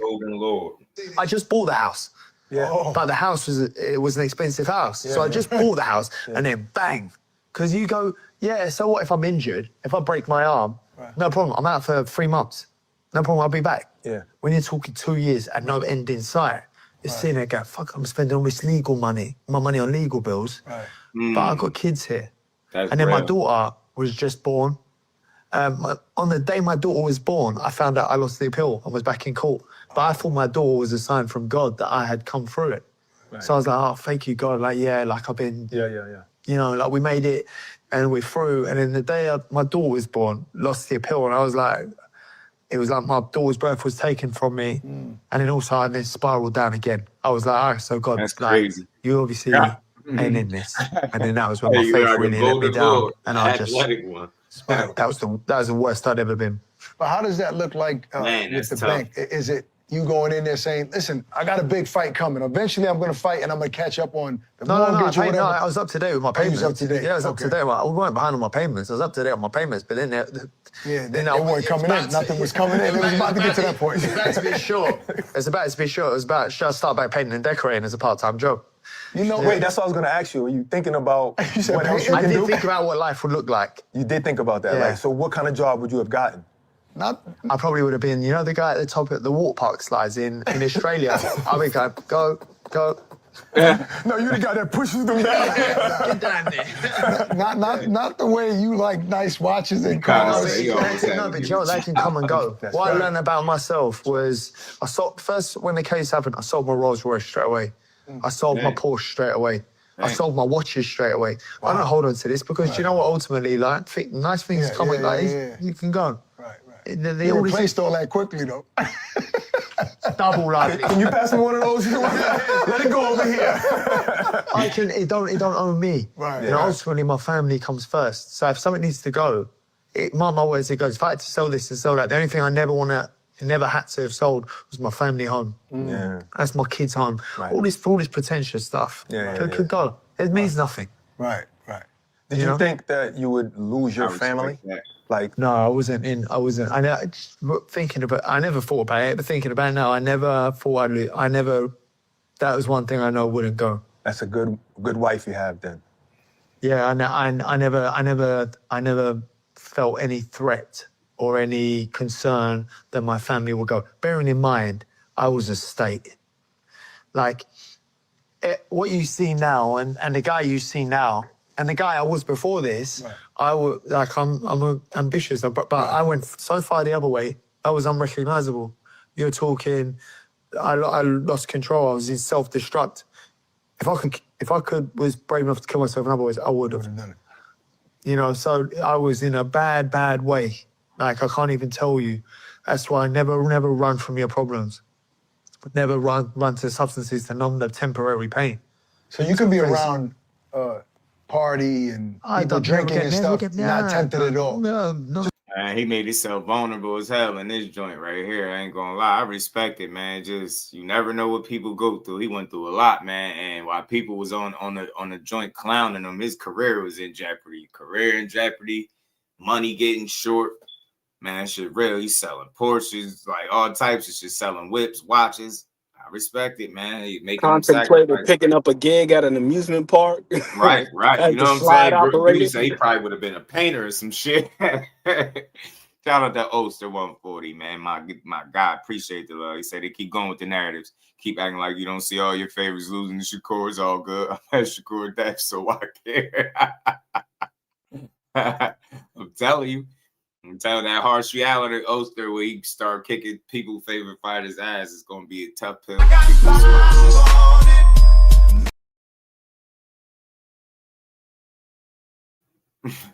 He say he's still going through with that hair dye. Stand black people with blonde hair. Yeah, I hate the blonde joint. I just never understood it. I always say they compromise once they start doing that. I've never understood why is that such a popular hair color choice for the fellas. I would never do it. Black is as far as I'm willing to go. It's the pancakes. That's it. You can't help with the pancakes. But, no, I never had it's never an issue. Okay. It was never like, it was never an issue. It was just me not being able to cope. Right. Yeah, it was never an issue before the case. It's, whereas it was when I just couldn't face, I had to numb myself. Yeah. And that was when it got really bad because you're just self-destructed. I was a mess. I was a mess.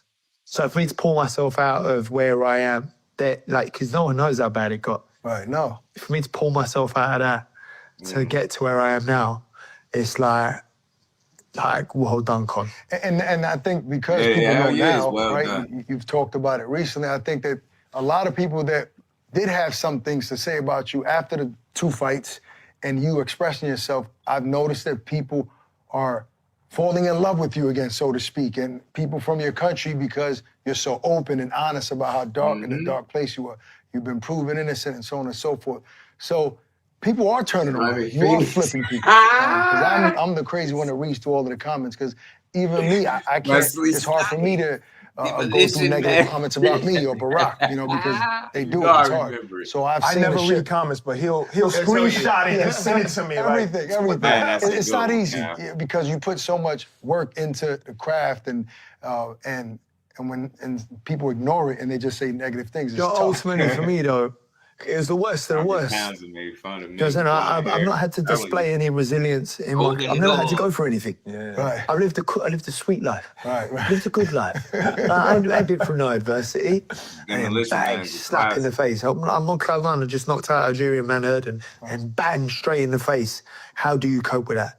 Yeah. Conor Benn this, Conor Benn that. My dad, the family name, my kids, my wife, my house. I've lost it. My whole world froze like a ton of bricks. So you're telling me I'm trying to hold on to something that I felt like was just slipping through my hands. I've lost my whole career earnings. I'm like, it's all going, it's all crumbling right in front of me. Right. And I lost myself. His whole career earnings, man. So now it's like I couldn't even bear the thought of even going back people to online taking shots. Celebrating, going out to with the boys. Just thinking that real quick though. Just think about that. You never know what a person go through, right? But then we adding to it. This dude say he was suicidal multiple times. Just something to think about, bro. It's something to think about. That's why I'm very respectful of what my interactions with other people, period. Because that's what I want to return. Like all that, you just never know what you'll be adding to or what somebody going through, man, when you out there playing. But that shit, I think that situation humbled the hell out of him, man. I think that shit humbled the hell out of him, for sure. And it was dope that he was able to get 2 massive paydays. Shit, no wonder he was definitely willing to take them fights back to back, both of them. Too much money in it for him not to. Too much money. That's a fact, MAW. No, I'm not about that life. What is the best advice your father gave you during that time? Best advice my father gave me? I don't know, he was broken too. Oh, wow. So he was hurting with you. We were both bad for each other. Dang. Yeah, because he was... I'd come in the house, sobbing, knock on his shoulder, crying like a baby. I'm vividly just like head on his shoulder. I'm a grown man. I got my wife and kids in the house. So... And he's crying, and we're both crying because his son's in pain, but he can't do nothing about it. He doesn't know because he's going through. Yeah, but what do you do? Yeah. Because no one can save you. So it's when I looked in the mirror, and that chat I had with myself in the mirror was like, this isn't who your son deserves. Oh, God. This isn't who he deserves. This isn't who you are. What, you tell me I'm not going to be a present dad? You're telling me I'm not going to be a good dad. You're telling me I'm going to be a dad that ain't going to be there for my son. I'm just going to go out and live my life and party. And I ain't and look how proud you've made your father and your son. I mean, when he come for 20, 30 years, come back and watch those 2 fights. And it's, to your point earlier, you're going to be remembered for those 2 fights. Regardless of you going on to win world titles and making tons of money, you cemented yourself and legacy. So hopefully next year I'll be in another Fight of the Year. So a Fight of the Year award. So before we get out here, let's just talk about that. Look, there's talks about Rolly. Barack wants you to fight the winner of Garcia and Barrios, right? I don't care. I'm just saying, go for the straps. Go for your first love. That's it. That is my first love. So if you had those options in front of you, you would choose that first. Right. If Eddie calls you tomorrow and says, you know what? All right, he's okay. Shakur's okay with 12 pounds, all right? Hydration, in London, in Wembley, in whatever. Ryan wins in a few weeks. Big knockout win, a lot of traction. He says Ryan's available too. For when? May? I mean, when are you supposed to go back out? When do you look to go back out? May. In May, right. So for May. No, I'll do Garcia and May straight away. For the world title? Yeah. So show me the numbers.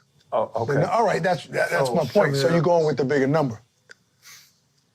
To an extent, I'll be willing to lose. I'll be something. I'll be willing to lose something. I'll be willing to lose money for the belt. Yeah, the hell with the WBC. They both. So you know, you guys just proved me right here, right? So all that stupid talk y'all did, giving each other a pound and all that. You know that, right? Bogus, holding on to that. You know that was crazy, right? The number's big. He's going with I'm very competitive here. I'm letting you know that right now. All right, but listen. You win. All right, last question. He said you're a big star in the UK. I seen that myself. They love you. I seen it.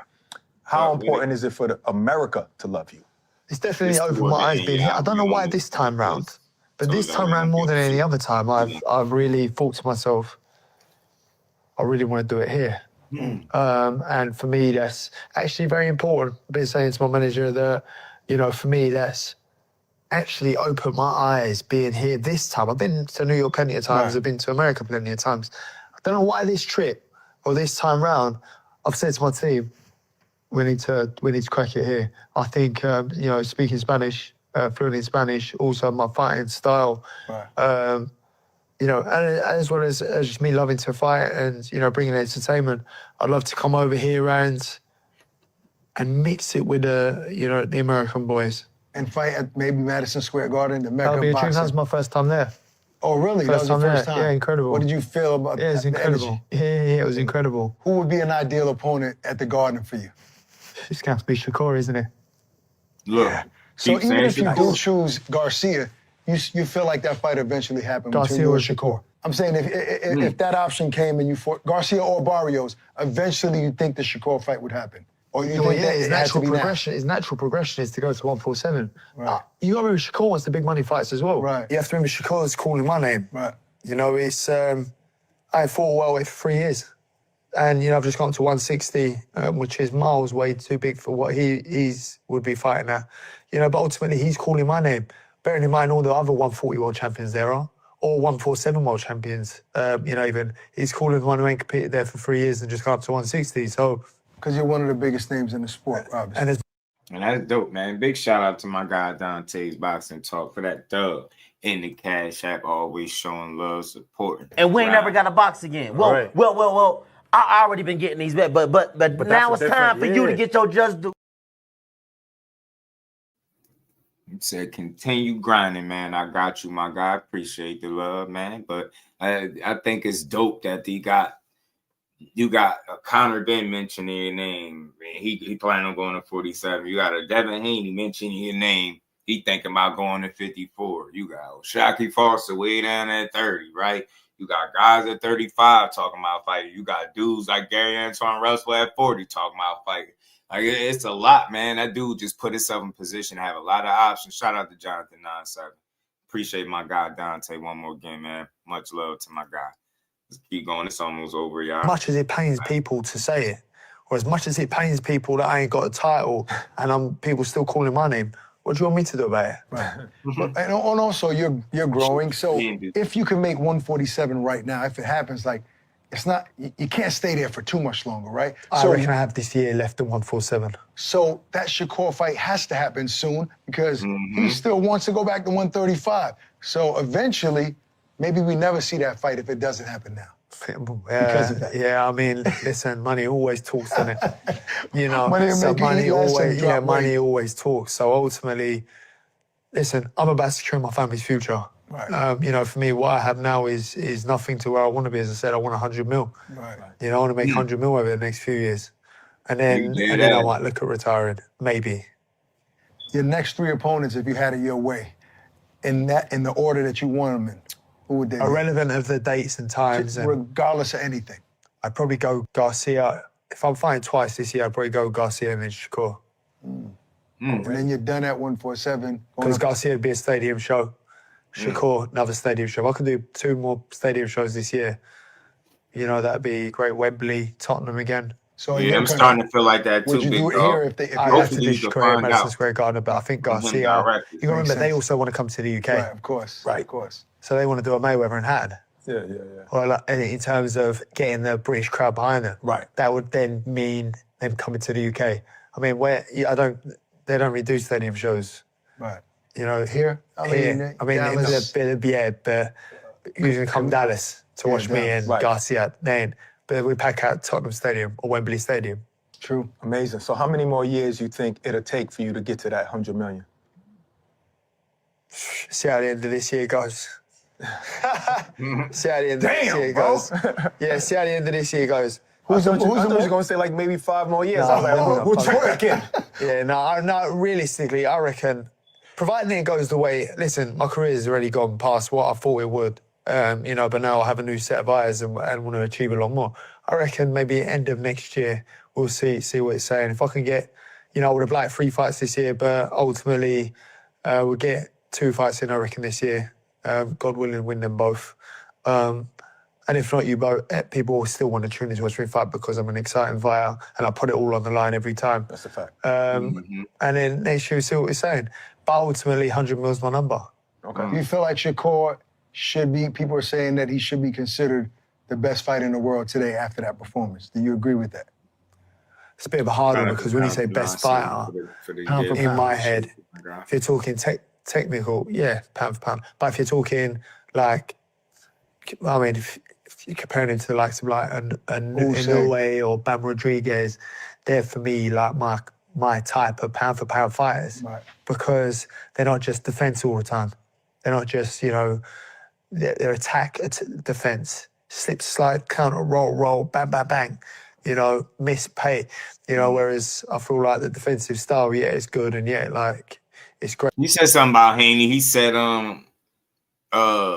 why fight him? Like he can't sell this. He said he's a phenomenal fighter, but he's boring. He said Haney and Shakur is track stars. He kind of downplayed fighting Haney. You get what I'm saying? And that's interesting. I wonder why nobody brought that up. At 47, Devin Haney. I wonder why. For what you want to do, but it's very negative, and I don't think that's like pound for pound.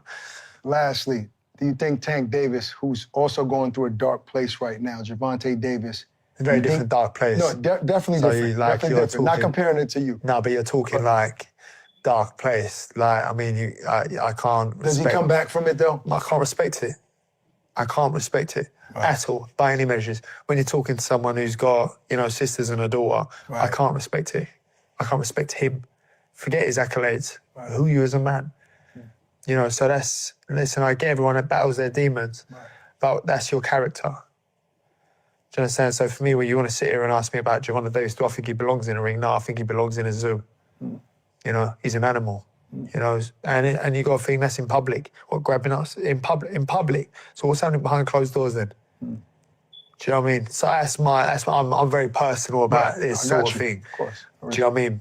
Because anyone put their hands on, like, you know, my daughter, you know, yeah, it's wrong. So yeah, I think he belongs in a zoo. He don't belong in no boxing ring. You know, boxing is about class. It's about respect. It's about integrity.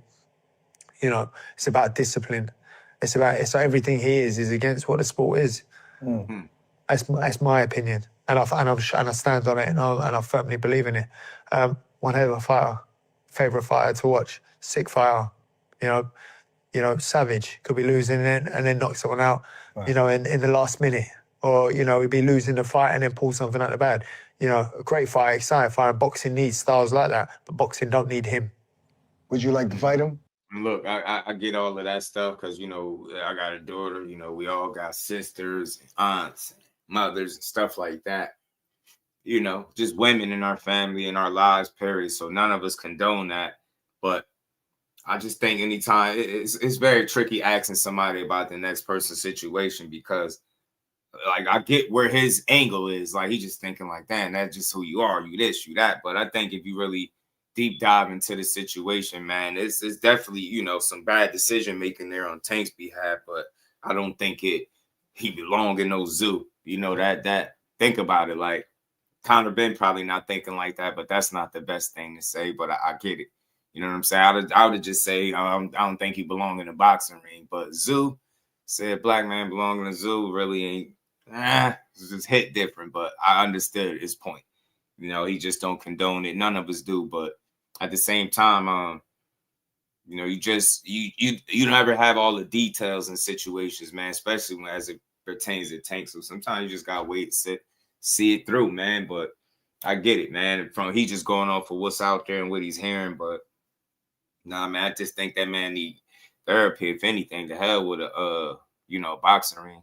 know what I mean? Go take you a good vacation. Go meditate, whatever, pray. You know what I'm saying? Like go do something. You know what I'm saying? Go see somebody. You know what I'm saying? Whatever it needs to get back on track. But you know, that's just me. I'm always hoping for the best in people's situations. But you know, the zoo thing was a little crazy. Yeah, during Black History Month, he bogus. He bogus, man, Conor. But I know, knowing him, he probably ain't mean it that way. But he's an animal. Like you get me. He wasn't thinking like zoo, monkey. Yeah, he just thinking animal. Like dude, rough house and women. I get it, but I'm telling you, sometimes I'll say this: everybody hold themselves accountable. We don't condone no type of violence. You know what I mean? Unless it's in the square circle and it's sanctioned, right? But you always have to. I know when it comes to Tank, they've made it a lot worse than what it seemed. They've made things, they exaggerated things. I've heard people say that he beat on women, he's doing this and that, but I haven't seen any evidence of that. You get me? And that's a stretch. It's grabbing somebody and beating somebody else. That's way different, man. You don't rock with neither one, but damn, I'm not about to make it. I'm not about to juice it up. So that's all I'm saying. So I know Conor Benn is speaking from what's out there, and a lot of what's out there is not always as accurate. Like they magnify the situation to make it a lot worse than what it actually is. So I'll say that. But let's keep going. It's almost over, y'all. If it ever presented itself, I'll probably not. I used to want it. Right. But I don't think it belongs in a boxing ring. I think anyone who puts their hands on women should be banned for life in a boxing ring. Well, I tell you, man, you are one of the most exciting fighters. As long as he had that same energy with everybody else, because there's countless amounts of people, man. Like, you know what I mean? So just have that energy with everybody. You know what I'm saying? In boxing, I can't wait to see you. What's next? If it's Barrios or Garcia. I feel like if aiming for a world title, he's going to be extremely disappointed. Yeah, he's calling my phone going, "Con, you sold yourself, man. You sold yourself, man. You're just a big letdown." Well, I don't care who you fight next, man. Let's get it in. Conor Benn. Thank you, brother. Shout out to Ak and Barack, man. They do a great job, man. Doing their thing, man. But that was a good sit down, man. Said a lot of different things there, man. He would like to fight Ryan or the winner of Barrios and Ryan Garcia. And then he said if he could pick, it'd be that then Shakur. He said he would be willing to accept a 10 to 12 pound, rehydration or whatever the case. Because I think he understands that money that he can make. If somebody makes him do it, maybe they'll pay him for it. So it was a solid interview, man. They always do pretty good work. Conor Benn made himself vulnerable, opened up about some things. Now he said he was fighting like actual demons as a kid, and he was suicidal, going through all the stuff with the eggs, and lost his appeal and had a daughter, like all types of stuff. Like you be up, then you be down, then you up, then you down. It's like that's real, man. So I'm just glad he got through the darkest times in his career and was able to get to the bag, man. Because see, I just look at stuff different. A lot of times in boxing, we be like, well, he made that mistake, man. I ain't never forgetting that. And we ain't got to forget it. But I ain't going to hold it against him, right? I ain't going to reduce his entire career to a mistake he made or whatever the case. Especially when I know some inconsistency with that story and that WBC provided the egg excuse. That was crazy. So just something to think about or look into if you ain't familiar with that story. So just something worth noting. You know what I'm saying? But let's see who he getting there with next, man. This is options. He got options, bro. Dude's got options, man. I don't appreciate that, man, trying to convert me into a damn fan, man. Tugging at my heartstrings with that. You know what I'm saying, Conor? With that introspective, heartfelt ass interview. Nah, bro, I'm supposed to hate you. You ate the eggs. You cheated. Yeah. Yeah, and I also do feel like it's worth noting the inconsistency with the WBC and them coming up with the whole egg excuse. And I think another thing too that I was thinking about along those lines is his mentioning of the appeal, like how he tried to appeal it. If you're willing to appeal it and you want to go to court and get it squared away, hell, it costs a lot of money. He talked about the legal fees that he paid. Yeah. That doesn't sound like a reasonable thing to do if you're innocent. Why the hell would you go ahead and spend all that damn money? And damn near go broke, and now you got to sell your Porsche and sell this car and sell off your watches and contemplate getting a job and all this. It's like it just don't make sense. So I do think that there's a possibility that he may have gotten a raw deal. It wouldn't be the first time. Boxing is shitty as hell. And like the moment we accept that, then the moment we could be a little bit more open to all possibilities. Right. And those possibilities include that foul play is at hand. Who the hell knows whether or not it was another one of them shakedown situations? Like, oh, you ain't compliant? I'm Max. Yeah. Boom. That's Malik. That's And you're right. The big dog said, I'm not believing that story. I'm trying to tell you how the WBC, I did some homework, man, found out that they were the ones that gave him that dumbass egg excuse. They provided him with a stupid excuse. Like, he didn't even, you get what I'm saying? That was wild. I'm like, man, so no wonder why he was like crying and hurt and shit like that. Like, man, they was taking that shit and running with it. Like, you know what I'm saying? People still to this day crucifying him over that shit. So, man, it's tough, man. That shit was tough, man. That shit is really tough, bro. Big dog, I could understand the skepticism. Me personally, I'm not too far on either side. I'm not going to say what the man did or didn't do. But either way, what I am saying is that I wouldn't be surprised. I would not be surprised given the history of this sport. We seeing it in real time, how frequently these things shake out, man. One moment somebody is getting busted for something. The next thing you know, they're able to fight. Somebody misses weight. Then the next thing you know, they're being eligible for another title that the fight wasn't originally scheduled for. It's like, man, they're going to figure out a way to make things happen if they want to make it happen. That's all I'm saying. So I don't be leaning too far to either side. Man, well, this guy is at the third. But then I'm also like, well, hell. Yeah, I just take heed to the fact that something happened. He had to sit out for it. He really suffered. He went through it, and he had to come back. And now we we'll always keep that in the back of our minds that happened. But we'll see how he resumed this part of his career, because that's a lot to go through. 12 threes was good with it. Like, I believe everybody, I believe in second chances, and sometimes people make mistakes. They do shit. You know what I mean? You just be in situations, man. Like, I remember Michelle Rivera, when he had the banned diuretics, he ended up firing people from his team because he said that was like given to him. It wasn't nothing he intentionally did. So I do think there is always that possibility. I do believe that contamination is real, even though people don't give these fighters a lot of grace. But I just see how you handle it. You know what I'm saying? When you come back, and he got broke down. He got humbled, broke down. He was damn near broke, selling all cars and watches and shit like that. Yeah, man, bank account about to be on E, like, you done burnt got up his head blind. Going through it, man. Having kids and stuff, you crying, sobbing, you drinking every day, trying to numb the pain. Like, you get what I'm saying? Like, living bad, and then he quit.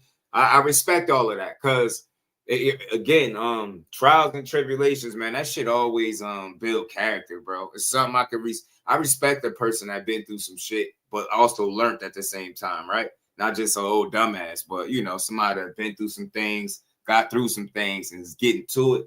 You know what I'm saying? So I look at it for what it is, right? We don't always know about, like, the egg shit. But I think he's a really hard-working dude. Yeah, the WBC is bogus. Yeah, they gave him the bogus-ass excuse, bro. That shit was crazy when I read that. I was like, wow, really? I was like, the whole time I was thinking it was some shit he came up with. That's why he was so, like, against that shit the whole time it was going on, because it wasn't coming from him. That's crazy. That is truly crazy, bro. That is some crazy stuff, y'all. But let's keep going, man. Remember, I had played a little clip, because they be, how they be slow leaking, and I got the zone, but they be taking a while to upload it to YouTube. It's like they want to run the zone numbers, or then they put it on the YouTube. But the inside the ring, when they had Antoine Russell up here, he got a fight coming up in a little over a week. You know what I mean? Barrios and Ryan Carr. So I like it, man. Gary been putting people on notice. We listened to an interview the other day with Mr. Gary Russell. He says brother want the undisputed. He want title. So let's see what he had to say in this, man. I like this show, though, that they do. That's Shady. And joining us now, the ring's number 5 ranked junior welterweight in the world. That means everyone's considered, all the sanctioning bodies, all the people from all over the world, and they're saying number 5, huh? Not number 1, huh? I wonder who the number one guy was. They had really argued that. Nah, it's Gary, man. It's Gary. That's the dude who's earned the 5th spot in the world. So Gary Antoine. I like Gary Antoine Russell. I like him. Good morning and thank you, or afternoon. Thanks for joining us. He came in style, huh? I know. Look, it's a pleasure for having me. Nah, it's not a fashion statement. I just got my eyes dilated. Okay. Hold on. Time out. If you got your eyes dilated, brother, what are you doing behind the wheel? That's not the passenger side. I know, right? Listen. I know, right is a terrible answer to that question. On the highway, like, let me make it back home. Good thing you don't have a big title fight coming up in a couple of weeks or something. Yeah, dude, why don't you just pull over and get someone to drive you? Stop it. Yeah, Chad, get a driver, dog. Get a driver. I think you can get pulled over for driving too slow. And I almost did, I guess, because I was definitely taking my precious time. All right, let's start with Shakur Stevenson's junior welterweight championship winning performance against Teofimo Lopez. What did that fight tell you about Shakur before we move on to you? It just told me that he's been honing his craft, and he's a well-rounded fighter.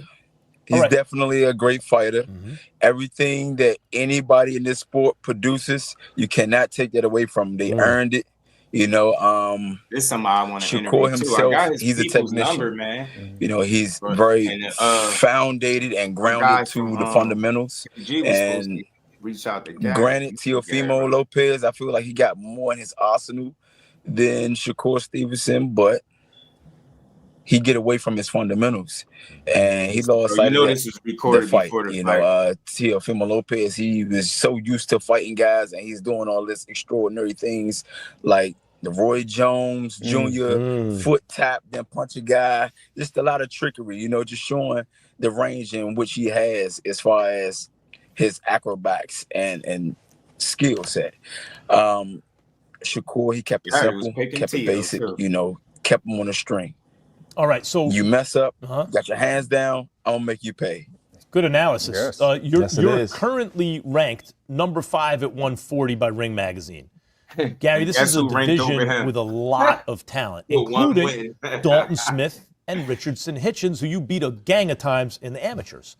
If Shakur stays at 140, a win against either one of those guys creates a mandate to fight Shakur. And if Shakur leaves the division and goes back down to, say, 135, and you beat both those guys, you are now the Ring Magazine one and only and genuine 140-pound champion. Champion of that division the way Barney Ross and Aaron Pryor and, those guys were once champions at 140 pounds. How do you feel about fighting Dalton Smith and or Richardson Hitchens? First of all, the accolades that you just named that I would soon gain sounds so phenomenal. I love the way that sounds. Ching, it sounds like. It's tailor-made for me, for one. For two, how does that look? I feel like Dalton Smith, he's a good fighter as well. I don't look at any fighter as a slouch because those little gloves, anyone has a puncher's chance. I done seen some 12-round upsets. A guy's winning the fight all the way down to the 12th round, and before you know it, he get lackadaisy and lose focus, and he get caught with a shot, and that's a major upset. So I would definitely not look at him as pushover or anything. But as far as the 140 division, it's always been stacked. Dalton Smith, he got the belt that everybody strived to get, the green belt, the WBC. And then you got Richard Hitchens. We have past relations. I fought him a couple of times. Of course, I feel like he's now grown more into his professional, look.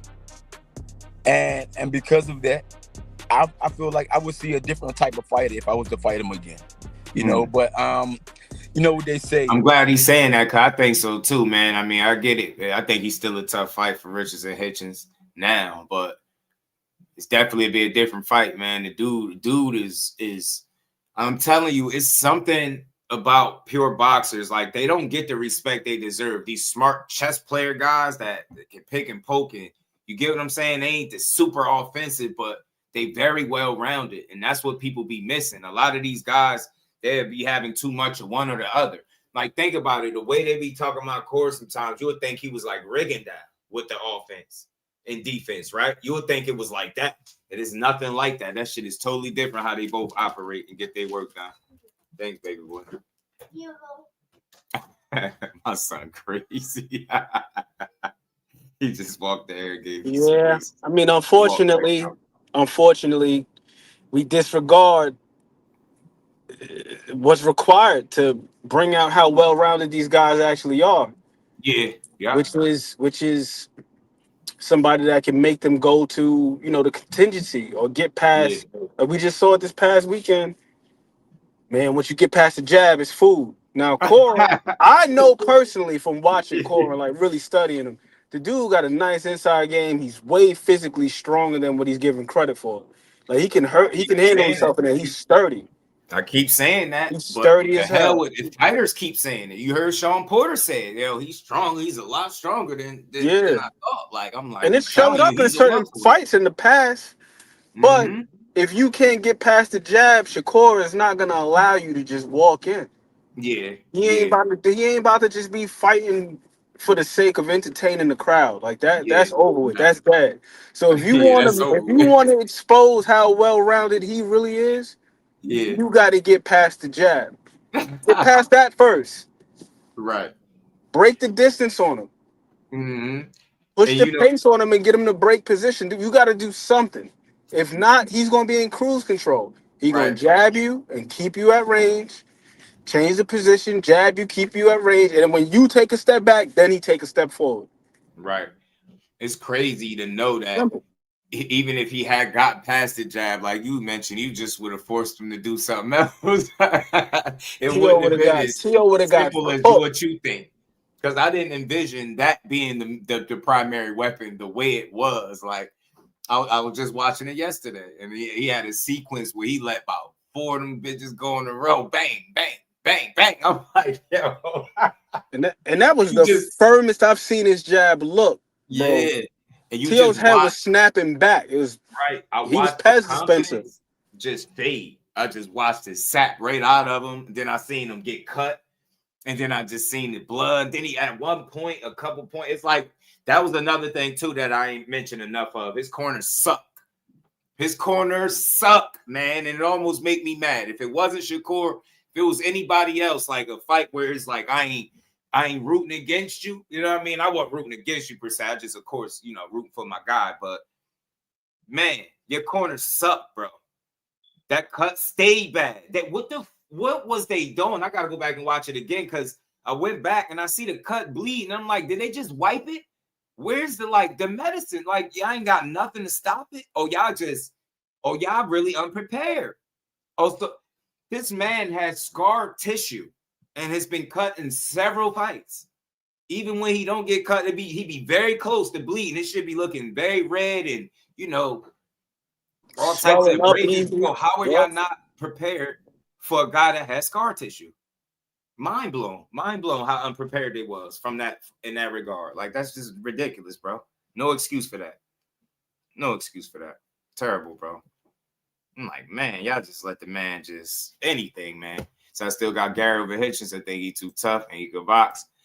I mean, look, I wouldn't argue that because that's a fair point. A lot of people say that. I just always will say this. Just think about Puello and what we probably thought about that fight going in there. I think I like Hitchens more than Puello. Maybe I like him more, don't mean he could beat him, but yeah. Like, what I'm basically saying is not just because Puello, he employed a certain game plan and strategy that was very effective for what Gary was doing and wasn't doing at the same time in that fight. But I feel like once you open that door, like how would you categorize a guy like Alberto Puello? You would say he's a boxer, right? But Puello though, I would say that because here's the thing with Richardson. Richardson, he got a damn good jab himself. Yeah, and that's what I was gonna say. He got a nice long jab, and he keeps you. He keeps you at the end of it. I think with Puyo don't necessarily use his jab like that. That's one of the things that pisses me off about him. But the thing with him is that he's a pretty damn good counterpuncher. So it's like if you step in and you overcommitting, he can catch you on the way in or catch you on the way out. Whereas Richardson Hitchens, that's not really his bag like that. Not to say that he can't counterpunch, but you see him with the damn Gustavo Lemos fight. That was the biggest issue that he had with him, was that every time Lemos was breaking the distance, the only recourse that he had was to clinch. So I feel like with Gary, like Richardson would have to take a few more opportunities, like to punch in between, more than he generally does. And I do believe that he has it in his bag. I don't think it's a thing that he's lacking. I just think it's more of a it's like more of a mentality thing. And this is why I always go back to that damn John Bowser fight, because I'm like, yo, that's the Richardson Hitchens that I want to see more frequently. I'm not saying go out there all willy-nilly and just be wild, but even in the Bowser fight, he boxed him, but then he was also assertive, but it was from a safe range. Like everything was just ones and twos, and then a combination of the 1-2. And it was from range, bro. He ain't have to mix it up with him on the inside. It ain't have to turn into a fight. And he was still able to box safe and box clean, but still put hands on that man. I don't feel like he does that enough. Right. I'm with you. I definitely understand that. That's all fair and it makes sense. I just heard so many people say that. I just feel like what you said, I can't disagree with nothing you said. It's spot on. And then look, I'll add this to it though, because of the specific fight that you like to reference. That I also like referencing the John Bowser fight. That's one of my favorite like performances offensively from Hitchens. I feel like That's he was being a bit mean in there. Like with them right hands, he was stinging him. Like he was tagging his ass. Oh my goodness. Dig this though, Ant McQueen. Do you remember who he said he was sparring with for that particular camp? I think it was Core that he was sparring with. You starting to notice a trend? See, but again, like the reason why the John Bowser fight was so impressive to me, that offensive performance, is because he was mean, nasty, like you said, but he didn't have to sacrifice who he is at his core, which is a safety first guy. Like, because he kept it at range. He wasn't going out there just chucking hooks and throwing up, because he ain't turned into no damn Emmanuel Navarrete. He was staying long, but he was strong at the same time. And he was constantly controlling the distance and range. He just couldn't break it. Like, dude could do nothing with Hitchens. It was like a perfect fight for him. Perfect. Only thing he didn't do was stop him. That's it. That was it. And he dropped him too. And he bloodied him up, knotted him up. I was like, damn. Yeah, he took his confidence from him. When I'm watching you and I can visibly see that a guy took your confidence because he beating your ass, that's impressive to me. Like, I love to see that. Like, that's why I was like, yo, Shakur, like, and I not to harp over it too much, but it just was really impressive to see how T.O. talked, even though I knew some of that was false confidence. He really humiliated him. That's a really good word for it. Like, he apologized for slavery. Like, his dad words resonated. He said, "You're gonna hate yourself." The man was right in the back talking about how he hate himself right now. I was like, damn. So imagine if you would have breathed life into him, he probably don't go back there and say that dumb shit. But because like he's just so down on himself and you didn't help him, you didn't breathe life into him in the moments where he needed it. He needed guidance, and you just created more doubt. That was whack as hell, man. That was super whack. So, I love to see the heat. His confidence was destroyed. I think the confidence was real, man. I thought it was true. I thought he really believed that. But here's the thing. It's one of them situations where it's a lot different being in there. And I'm sure, because we've seen it time and time again, because we've heard opponents pre-fight and post-fight. Pre-fight, they think it's going to be one way. Like, oh, I'm going to be the one that's going to be able to crack the code. I'm going to be the one that's going to crack the defense. I know how to crack the Philly shell. I know how to close the distance. I know how to do X, Y, Z. And you get in there and you like, nah, this is on another level. Like, this is everything I thought it was, but amplified. Just turned up a whole nother notch. So I think that T.O., I genuinely believe that he thought that he was going to be able to get to Shakur. Then he found out it was a lot harder for a number of reasons. For one, the guy was way more responsible than even he had imagined. The jab was a lot stiffer, a lot firmer than he had imagined. And then also, I'm sure that the quickness, because Shakur is quick. Shakur is not like fast like a Naseem Hamed or somebody like that, but he's very quick. Like he sees the opening, the punches to the target. Everything is short, crisp, and he's very decisive. Right. Just very decisive. Like you can tell when he's gonna let his combinations go and when he feels comfortable letting them go. Yeah. And when he's just gonna just work the jab. Like, and I think that's also part of why he's so accurate too. Is because of how decisive he is. He's not just going out there just throwing punches, hoping something lands. That dude is sure. And I think a lot of it has to do with his eyes and his positioning. Very seldom is he off balance or is he out of position to throw or to defend. Whatever he needs to do on a moment's notice, whether he needs to be evasive or he needs to be offensive, he can do so because he's got the what would you call it? He's got the base. Right. He don't be crossing his feet. He don't be overcommitting. He don't be overextending. Like that dude just has phenomenal spatial awareness. And on top of that, he's got great eyes, great vision. It was Blair the Flair that was saying yesterday in that clip that you were playing that one thing about Corus, he never takes his eyes off the target. Yeah, he said he don't blink. He don't, when you see him, and then when you see when a punch, he don't blink.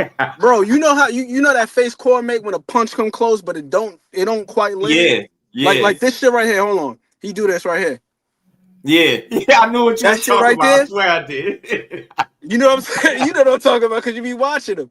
The punches be coming just a hair short.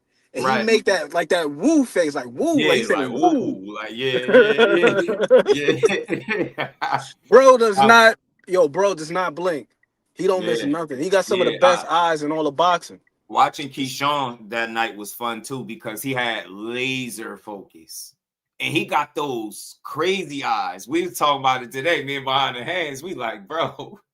He said, you can't tell me Keyshawn don't give a fuck. Like, he was like, he don't care, bro. He don't care. He trying to beat your ass. I'm like, nah, he does too, though. He like naturally. Like the way he was scraping and punching at Jermaine Ortiz's body, the intent behind them damn punches. I'm like, yo, I love his energy, bro. He really mean that shit. He got that knockout, bro. He got great eyes too, because the thing, you know, like the thing with Cora is like Cora makes somebody miss. And then he's a little bit more selective about like when he's gonna counterpunch. Because sometimes he'll make you miss and then just change the position. We just gonna go over. I'll walk you overhead and we gonna be toe to toe again. You gonna miss and I'll walk you overhead and you miss. Then I'll make you pay for it. Keyshawn, it's almost like an automatic response. Like the moment somebody throws a punch, he's already looking to fill the void.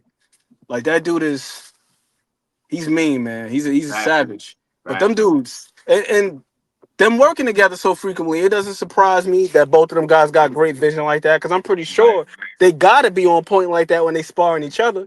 And I think, again, you know me, I'm big on, you know, speaking on how sparring with Shakur be helping these dudes. But let me be fair and real and speak on that other side. Him looking as sharp as what he was had to be Keyshawn pushing him in camp as well. Like, yo, they just gotta. Like, you loving to see somebody in the position that they in, winning, and then y'all natural competitors pushing each other to that next limit. Like, y'all both went out there and was, like, flawless as hell. Like, y'all lost a total of 1 or 2 rounds together. That shit crazy. In 2 fights, Rose is out there pitching no-hitters and shit, man. Shit crazy, bro. And then Keith put the cherry on top, man. He scraped that body, put him down. He made it to the last round, then he got the body again. I said, damn it. He wasn't letting him up out of here without getting that body. Them guys, man, they Ken and Ryu, man. Ken and Ryu. Yeah. The Bash brothers, Mario and Luigi. But just seeing how they operate is so impressive to me, man. Like the focus, like you really can't. Yeah, them dudes was really locked in. Man, but I almost forgot I had this up here, Mr. Gary Russell, man. This was a good little bill, but I'm gonna try to play this through. It's not that long, y'all. Let me play this through real quick. Some habits is hard to break, and I still see the same old habits that he had in the amateur. So hopefully I can, take advantage of those and come out victorious once more again. But you brought up the two main guys that I'm actually striving for right now, because if I was to have a true hit list and I was to go down in a line in order, who would I deal with first? It definitely will be a Dalton Smith first, because he beat the boogeyman and he got the belt that I want, Matias. And then you got Richard Hitchens. After Richard Hitchens, you had Teofimo Lopez, but now you got Shakur Stevenson. He took that belt. Okay. I like, by the way, these answers, guys. Shakur Stevenson will fight me. These answers that you're giving us, Gary, it tells me two things. One, you give credit to other fighters, which makes you look better if and when you beat them. I don't know why fighters take credit away from guys. And number two, you got your head screwed on straight because you're not sleeping on anybody. So yeah, first off, Gary, right, you're going to fight Andy Hiroka, who's a quality fighter, Japanese boxer, number 10 in the Ring Magazine rankings. That's going to be on the Ryan Garcia, Mario Barrios undercard in Vegas. I'm excited to be there for it, Gary. But look, you were supposed to have this fight in November, and then Gervonta Davis, gets in trouble with the law. When he goes and does that, allegedly, it messes you up, and you have to wait 3 months essentially because PBC is no longer involved with the Jake Paul fight, and you get pushed off. Exactly. What's your reaction to that? And what have you been doing these last 3 months? That must be so frustrating. I am so glad and proud of myself. I really pat myself on the back because I be so locked in, and I look at things as just like, okay, I got a quota. This is the goal. And until everything is, cleared and checked off, that's when I can truly enjoy my time and pat myself on the back. But moments like these, I have to pat myself on the back because I learned that patience is a virtue, and little setbacks like this, it tends to happen in this profession all the time, and even though it happens all the time, you still have to adjust with the emotional part because you're burning yourself out. You getting the butter from the duck in the gym. You preparing, you training, you dealing with blood, sweat, and tears, and etc. And before you know it, they say, "Oh, the card is canceled." Now it's like all of the work you put in is for nothing. And then you got to deal with the psychological torment, that turmoil that's there. It's like, oh man, I don't want to keep doing this. Every time I get in shape, I got to start. I'm glad and I'm proud of myself, and I'm glad that I understand how patience works. I was told that patience isn't the ability to wait, but what you do while you're waiting. So because of that, I kept my foot on the gas. I didn't press down on the gas as I was like getting ready for the fight, and I'm 2 weeks out. I dialed back a little bit because I didn't want to leave the fight in the gym. But I kept my mind straight. Emotionally, I was okay. And I looked at it as, all right, this is just something that happens in the profession. We get through this. Yeah, and that's it.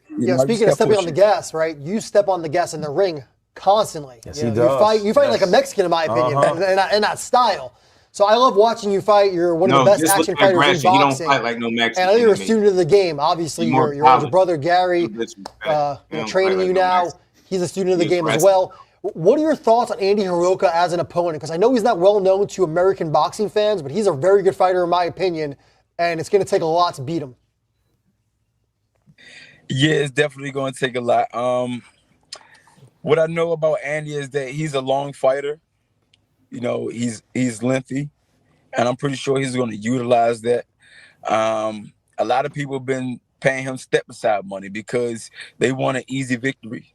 No one wants to get in there and have to work extremely hard for a victory. If you can get an easy victory, then why not?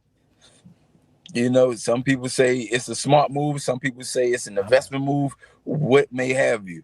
Andy Hiroka, he isn't a slouch. And it's been a post that's been made saying, oh, he's getting rich based off of step-aside money. Because so many people did not want to fight him. Yeah, there's a reason for that. People are paying him to step aside because he's dangerous. Right. Yeah, there's a reason for that. Gary, it's something I always admired about not just you, but your whole family. You come from a boxing family, I would say. And what it was is I noticed that you, like, as far as I've been following you guys, you never had to go away to training camp. You and your brothers are always been disciplined enough to stay at home and train. Is that something that you're continuing to do today? And if you are, is that something you recommend to young fighters coming up behind you? Yeah, I wouldn't recommend it. What I would recommend is for the young fighters that come up behind me to be mentally militant, and have that focusedness that's going to allow them to be grounded and founded to what got them to where they are. Right. Andy Hiroka pretty sturdy. Our Dante. credo, another undefeated our guy style too. of fighting, all of that is homegrown. So I got Gary. You got fighters now that they take a loss with their coach and they go out and venture and try to find a new coach or a new trainer that they can be comfortable with. Keyword is comfortable with. So when you're in that ring and you down on your last leg, your last line of defense is your cornerman. Your last and sometimes your first. And if you got good cornermen, you're going to put your trust in them. You have to put your trust in your cornerman, and that's blindly. And a lot of times people go out and they deal with new trainers and they gotta unlearn and relearn. And then they gotta add that trust factor into it all over again. I don't have to do that with my brothers. Right. They've been with me my whole entire life. And I don't think the trust issue would ever be a problem. Antoine, I want to cut you off and ask you that because in sports, it's unique to have all your brothers all having the same name, all being competitive. How's it been like this coming up? And now your older brother's training you. Like, how's that part? Because I had an older brother and he made the NFL as well. And I can only imagine him being my coach because we compete all the time as kids. But now, like, damn, I got to listen to him in the corner. Like, how has that part been, though? Because that's different. You haven't really seen a lot of that. It is different. That's funny you asked me that because look at it from this perspective. All of my brothers, we've all been students when my father was alive, God rest his soul, and he's been the head coach. My father would say something, and my brothers, they would voice everything that my father would say, so everyone would be in sync. We're all in the same accordance. But now that my father's gone, it's kind of like I'm looking at a student being the general almost. So that change, that subtle, even though it's subtle, that subtle change of looking at the master as a student now, or the student as a master now, is kind of like, I know you still got more to learn because when we was in the dojo together, we was learning the same thing. So I watched you develop and grow, and I know that you have more growing to do. You're not the head coach yet, but like I said, that got 100 people familiarity and that comfort zone that I have with my brothers, these are still my brothers. I would trust them outside of this sport with my life. I swear I love the way you brothers, how y'all conduct yourselves. I really love it. I want to go a different direction now real quick. Now, on this show, I noticed a lot of these boxers, they'll fight anybody, right? But they know who's the fight to bring them to that next stardom. Like Shakur Stevenson, he always thought he was a star. But he kept saying, when I fight T.O., because T.O.'s a bad mother, when I fight him, I'm going to be that pound-for-pound dude. And sure enough, he's top 3 on the pound-for-pound list. Who's the fighter that you think is going to bring you to that stardom? We're like, okay, now everybody knows. Not just guys that watch you in amateurs, not the guys that watch you fighting recently, but like, now I fight this dude, I'm a top-tier guy after the fight. Yeah, it's a name. We know it's a name now. I know you and your brothers be talking about it in the gym. Man, listen. Y'all see the stats. Y'all see the stats out there. So if I was to say I had to fight someone that's going to bring me to that top tier, of course, it got to be a Shakur Stevenson. He moved up to 140. He's down there as the third place holder for pound. And he just beat kind of like the most extravagant type of fighter at the 140 division, Teofimo Lopez. I feel like he's the most exciting fighter for real at 140 besides myself. Okay. He's bringing a lot of style, a lot of flair, a lot of charisma. The most boring fighter just beat one of the most exciting fighters in boxing. He no longer has a title. He no longer has the title. If it's not a Shakur Stevenson, it's not a one person that I have to defeat or beat. I would have to wipe out my division in order to say, okay, I'm the guy at the 140 division. You just beat comprehensively Jose Valenzuela, who is excellent. And in any fighter's career, it's not like you get better forever. Like there's a time where you're peaking. It seems to me that you are a dangerous fighter in his prime. Do you feel like you have reached your prime right now? Are you in your prime right now? You can say that. You can kind of say that, yes. So it's got to happen now for Gary Antoine Russell. Yeah. And you hear him calling out everyone, including Shakur Stevenson. Gad, Mike Coppinger now wants to add something to this interview. Got the floor, brother. Yeah, real quick, Gary. So obviously you had like we mentioned, right, the November cancellation, no fault of your own. And I agree that you're in your prime. I think there's a lot of big fights for you right now. But we saw what happened with your brother. Your brother was an immensely talented fighter, and people like to joke around, about the inactivity with your brother and all that. But I do wonder, have you and your brother talked about that? Is that some cautionary tale that you take for your own career to stay more active? Because I know that your brother, it wasn't all his fault also, right? I know he gets a lot of flack, but being that you are now in your prime and people saw the quality of your brother's prime and thought, we wish there were more fights against the top when he was at his best. Exactly. How do you feel about that before we let you go? I feel like I need to take advantage of this time frame. As much as I would love to be the shot caller, I know that it takes a team to make things happen. All the promotion companies and et cetera, the managers, everybody have to be on the same page to make these fights happen. Contracts got to get made and signed and pushed. And me personally, if I can get 3 fights per year, I would love that. I can't stay inactive like my brother did. I know that wasn't a factor of his. Right. He didn't want that. He was calling out a lot of people who was making shirts. We was just taunting people. Send location. Send location. Just for the love of the sport. For the love of the sport, the science of it all, and just giving back to the community, because I feel like this profession, it saves a lot of lives and we inspire a lot of people. And we just try to pass the torch on as much as possible. But we all have to stay honest with ourselves. It's not just me calling the shots and then the fight just happened. We keep saying that this interview is over, and then we Jake Paul fight. We keep saying it's over, and then you give us an answer, and it leads to more stuff. So hang in, Shady. I got one more question though, because all my homies in DC and Baltimore are so close, but they act like it's like far away. Do you go dance too or no? I do. Okay. I do. You ever go dance? It's a DC thing. Nah, go dance. Okay.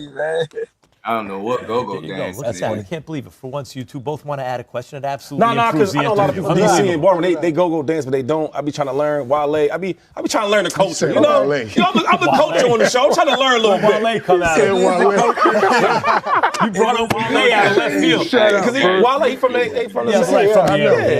That is crazy. Thank you, Gary Antoine Russell. Right, best of luck. Really look forward to watching you fight. You're among the best and a real fun guy to watch and an easy guy to root for. Best of luck.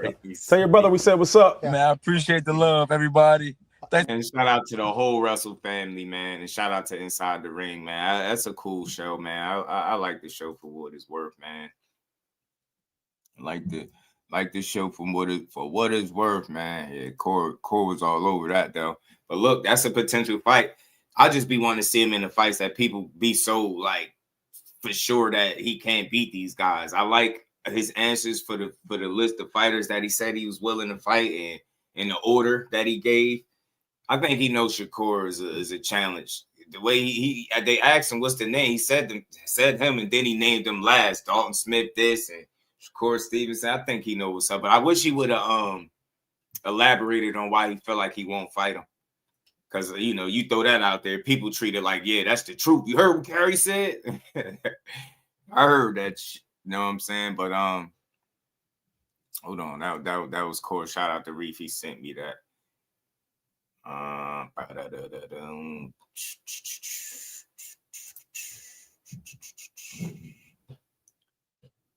like this. I got Gary over the Andy guy though. Got Ryan over Barrios, Hitches over Duarte, and Frank over Nair. Yeah. Devin Haney, this is Devin speaking about the ship sailing for the Ryan Garcia rematch. He says since he dropped out of VADA. I was looking for that other post. It's another post from Haney. Where he was talking about he said he gonna send me the DC go-go music. Because all I could think of go-go music, go-go bar, go-go music, right? But this is the last thing. Like I told you, I wasn't gonna be here too long today, but I did want to touch on this briefly though. Oh, hold on. Xander Zayas. Him and Devin Haney been going at it. And I keep telling people, yo, it's funny how they're telling you lightweights and 140 pounders is ducking Devin. And the whole time this dude sound like he ready to go up to 54. Dude sound like he is ready to go, man. He is ready to go take his talents to 54. Because it's only so long you're going to be able to push that nobody want to fight you. After a while, that shit just going to sound like bullshit. You know what I'm saying? You can't try to convince the whole world that nobody want to fight you. What he said. Devin es más pequeño que tú. Devin ¿Cuánto Haney más pequeño? Es un peso más pequeño que yo. Haney pelea en 47. Okay. Pero sí, es como tú dices, yo pienso que al papá le gusta el sonido más que al hijo. Le gusta estar en el ojo público más que al mismo hijo. Y pues después, obviamente, él tenía que salir y decir algo para no hacer lucir al papá como un ridículo. Yo soy Xander Zayas tiene 2 títulos. Tú sabes que tengo 2 títulos. Tú sabes que me los gané. Porque también puso, Xander Zayas tiene 2 títulos. Tú sabes que los tengo. No tienes que preguntarlo. Es como que es obvio. Es gracioso realmente porque Devin Haney no lo conozco. Nunca he compartido con él tampoco. No sé cómo es su personalidad, pero por lo que demuestra es un payaso, un llorón. No le gusta perder. Le dieron en la cara los otros días y pues por poco llora, demandó y todo. Wow, sí. Man, he called Dev a clown and a crybaby. And Dev said, dudes say everything but let's fight, But that's the thing, man. It's not as simple as saying let's fight to a guy that's not in your division. He gonna say that for what? And it makes me wonder, like, cause do you fight him and are you picking and choosing? Because when Boots was talking about 54, you was talking about why would I go to 54 or 52 if I ain't never been in 47? So you'll go to 54 to fight Xander. Your dad say he fool. Y'all must don't think he good. The objective fans. Shout out to my guy A1. What's good, Brody? So look, I think it's a good fight for Devin. I don't know where he gonna be at. Zab Judah, y'all seen me play the video the other day. He said Devin is a big kid, man. He's a big kid. He's a big kid. So look, moving up ain't going to be tough for him. It's just a matter of what he want to do and what he want to take advantage of, man. Devin Haney is in position to make fights, but I think he's going to have a bit of trouble. I don't know what his relationships are like with the promoters. I don't know exactly what fights Turkey Al-Sheikh is interested in that he's not a part of. You know what I'm saying? I don't know, because you hear him is talking about Xander. I don't know if Turkey mentioned that fight. You know what I'm saying? Considering if that's who he's going to be working with.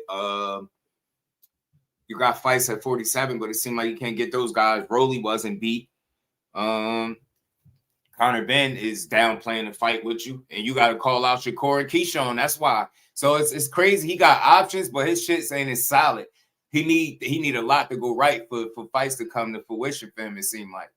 And he got a title. That's the interesting thing. So I wonder who he end up in the ring with next after all these different call-outs, after making a hit list and all these different things. And something I wanted to bring up briefly. Let me take this off. So shout out. Look, Xander Zayas is a damn good boxer up there at 54. I don't think he would be fooled against Devin Haney. I think that'd be a really good fight. You know what I mean? Never seen Devin at 154 pounds. I don't know how he'll respond or look up there. So Xander is a champion now, and he's strapped up, man. So say what you want about him, but yeah, he's worth it. It makes sense to fight him. It makes sense to fight his ass. You get me? And I just wanted to touch on this for a second. With the this is two of the people, obviously, Keyshawn and Shakur have been getting, they on Devin Haney's hit list. People has been saying, Shakur, they tag teaming, all this is get them out of boxing because Shakur is pretty much like, he going to allow Keyshawn to get his work in. And they like, man, saying he don't want to fight with Devin, and he's saying wrong. I'm not just into stepping on my brother's toes. He said he expressed to me that that's the fight he want, and that's he's planning on hitting the 147 division soon. Let Key be great too. And you know what? Why I rock with that and why I ain't mad at that? Read this quote right here. Shout out to Cecil. Read this quote right here. This is from Devin Haney himself. See, his fans, they like to use his words when it's convenient. Me and Shakur is the next biggest fight in boxing. I want him and Keyshawn, little bro, then big bro. He suggested it that way. Never mind what Shakur said. He suggested it that way. Little bro, then big bro. Ain't that what he said? And who thinks he's gonna fight both of them? Seriously, though. Seriously. He might fight one of them, but he ain't gonna fight both. Because depending on you, the pick, you might not make it to the other one. Real shit. So I don't know, man. It's a good fight for all these dudes. I don't know where he's gonna go. But it looked like he might have some issue making the biggest fights because of maybe lack of, I don't know, business dealings with these promoters. You get what I'm saying? Keyshawn wanted the T.O. fight. I mean, it's tough to say what they want. These dudes want the next best opportunity. I'll say that, educated jab, because we can say that about T.O., but him and Devin Haney, right? And wasn't they DMing each other? Yeah, Devin Haney and Keyshawn DMing each other. So, I mean, I just think they want the next biggest opportunity for themselves, for real. You know what I'm saying? So, I'm all for it, man. I'm all for it. I just want to see fights, man. I want to see these dudes get the opportunities that they want moving forward.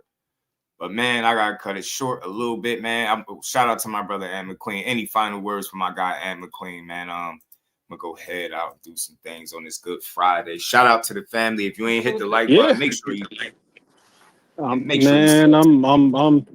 I'm rocking with everything that these guys said. Shakur, damn good interview from both of them guys, honestly, from Gary Antoine and from Conor Benn, man. Yeah. Them guys, they conducted themselves with a lot of class, and I felt like it was better than the typical boxing interviews that we get nowadays, man. It was pretty dope to hear both of them guys express themselves and the professionalism from Gary too. I really like hearing that. And I was glad to hear that Max gave him a lot of credit for that, because that's something that we talk about a great deal. Right. If all these guys are bums and this one ain't on your level and this one ain't this and the third, and you diminishing your work, you win before you even get to it. Get me? So to hear Gary say, like, yo, all of these guys, man, like, this guy's a great fighter, but this guy's still a good fighter. Can't sleep on him. He ain't a slouch. I like where his mindset is at. And I also liked hearing him talk about the emotional regulation required when things don't go your way. Because imagine that. You over here training, you preparing for months at a time, and you have this huge opportunity. You about to be on Netflix, and it just gets pulled right from under your grasp. You know what I mean? They put a rug right from under your feet. Then they got to get postponed and rescheduled and all this other stuff. So to hear that he's been able to keep himself in check. And another thing that I thought that was important that he said was making sure that he dialed it back so he didn't leave everything in the gym. That was a pretty damn good interview, I must say. And so the people out there, keep supporting my bro out here doing the Lord's work, making sure that boxing gets its just due. For sure. This is what we need out here, man. This is how we maintain as fans, as supporters. Look, I gotta try to make sure I come back tomorrow, because whenever I miss a day or I cut one short, I feel like I definitely gotta come back the next day. So Saturday, being that it ain't a big Saturday with a lot of fights, y'all, we gonna try to make sure we get a Saturday stream, man. We gonna sweep and clean the plate, man.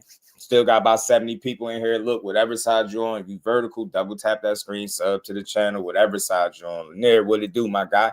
Appreciate you. Shout out to B More. Shout out to my dog, Ant McQueen.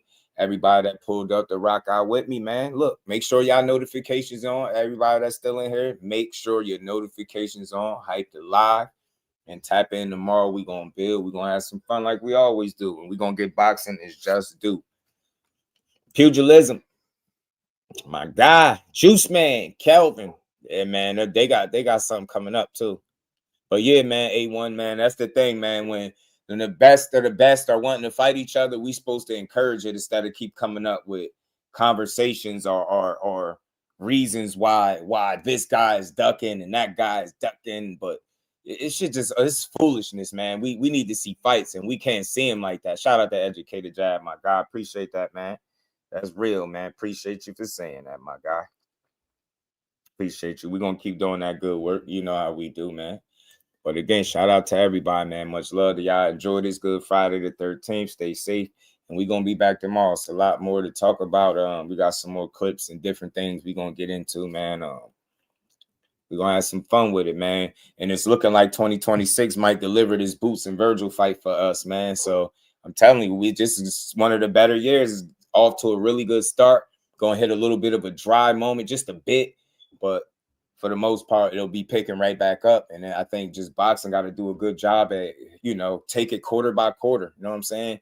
Deliver the right fights, give us the events, give us the pay-per-views that's worth paying for, stack them the right way, build up these cards, build up the fighters, and we going to build up boxing, yeah? So with that, again, lastly, make sure you hit the like button. It's free. Make sure you support the channel. For those that rock with your boy, shout out to all the channel members. And make sure you share and hype the lives, man. I'll see everybody tomorrow. Peace to representing Brick City, Shakur. Finding those levels too. Look at that 4-punch combination. It's a masterclass right now from Shakur Stevenson. That's what you're seeing. A masterclass. And Shakur meeting them with straight left hand.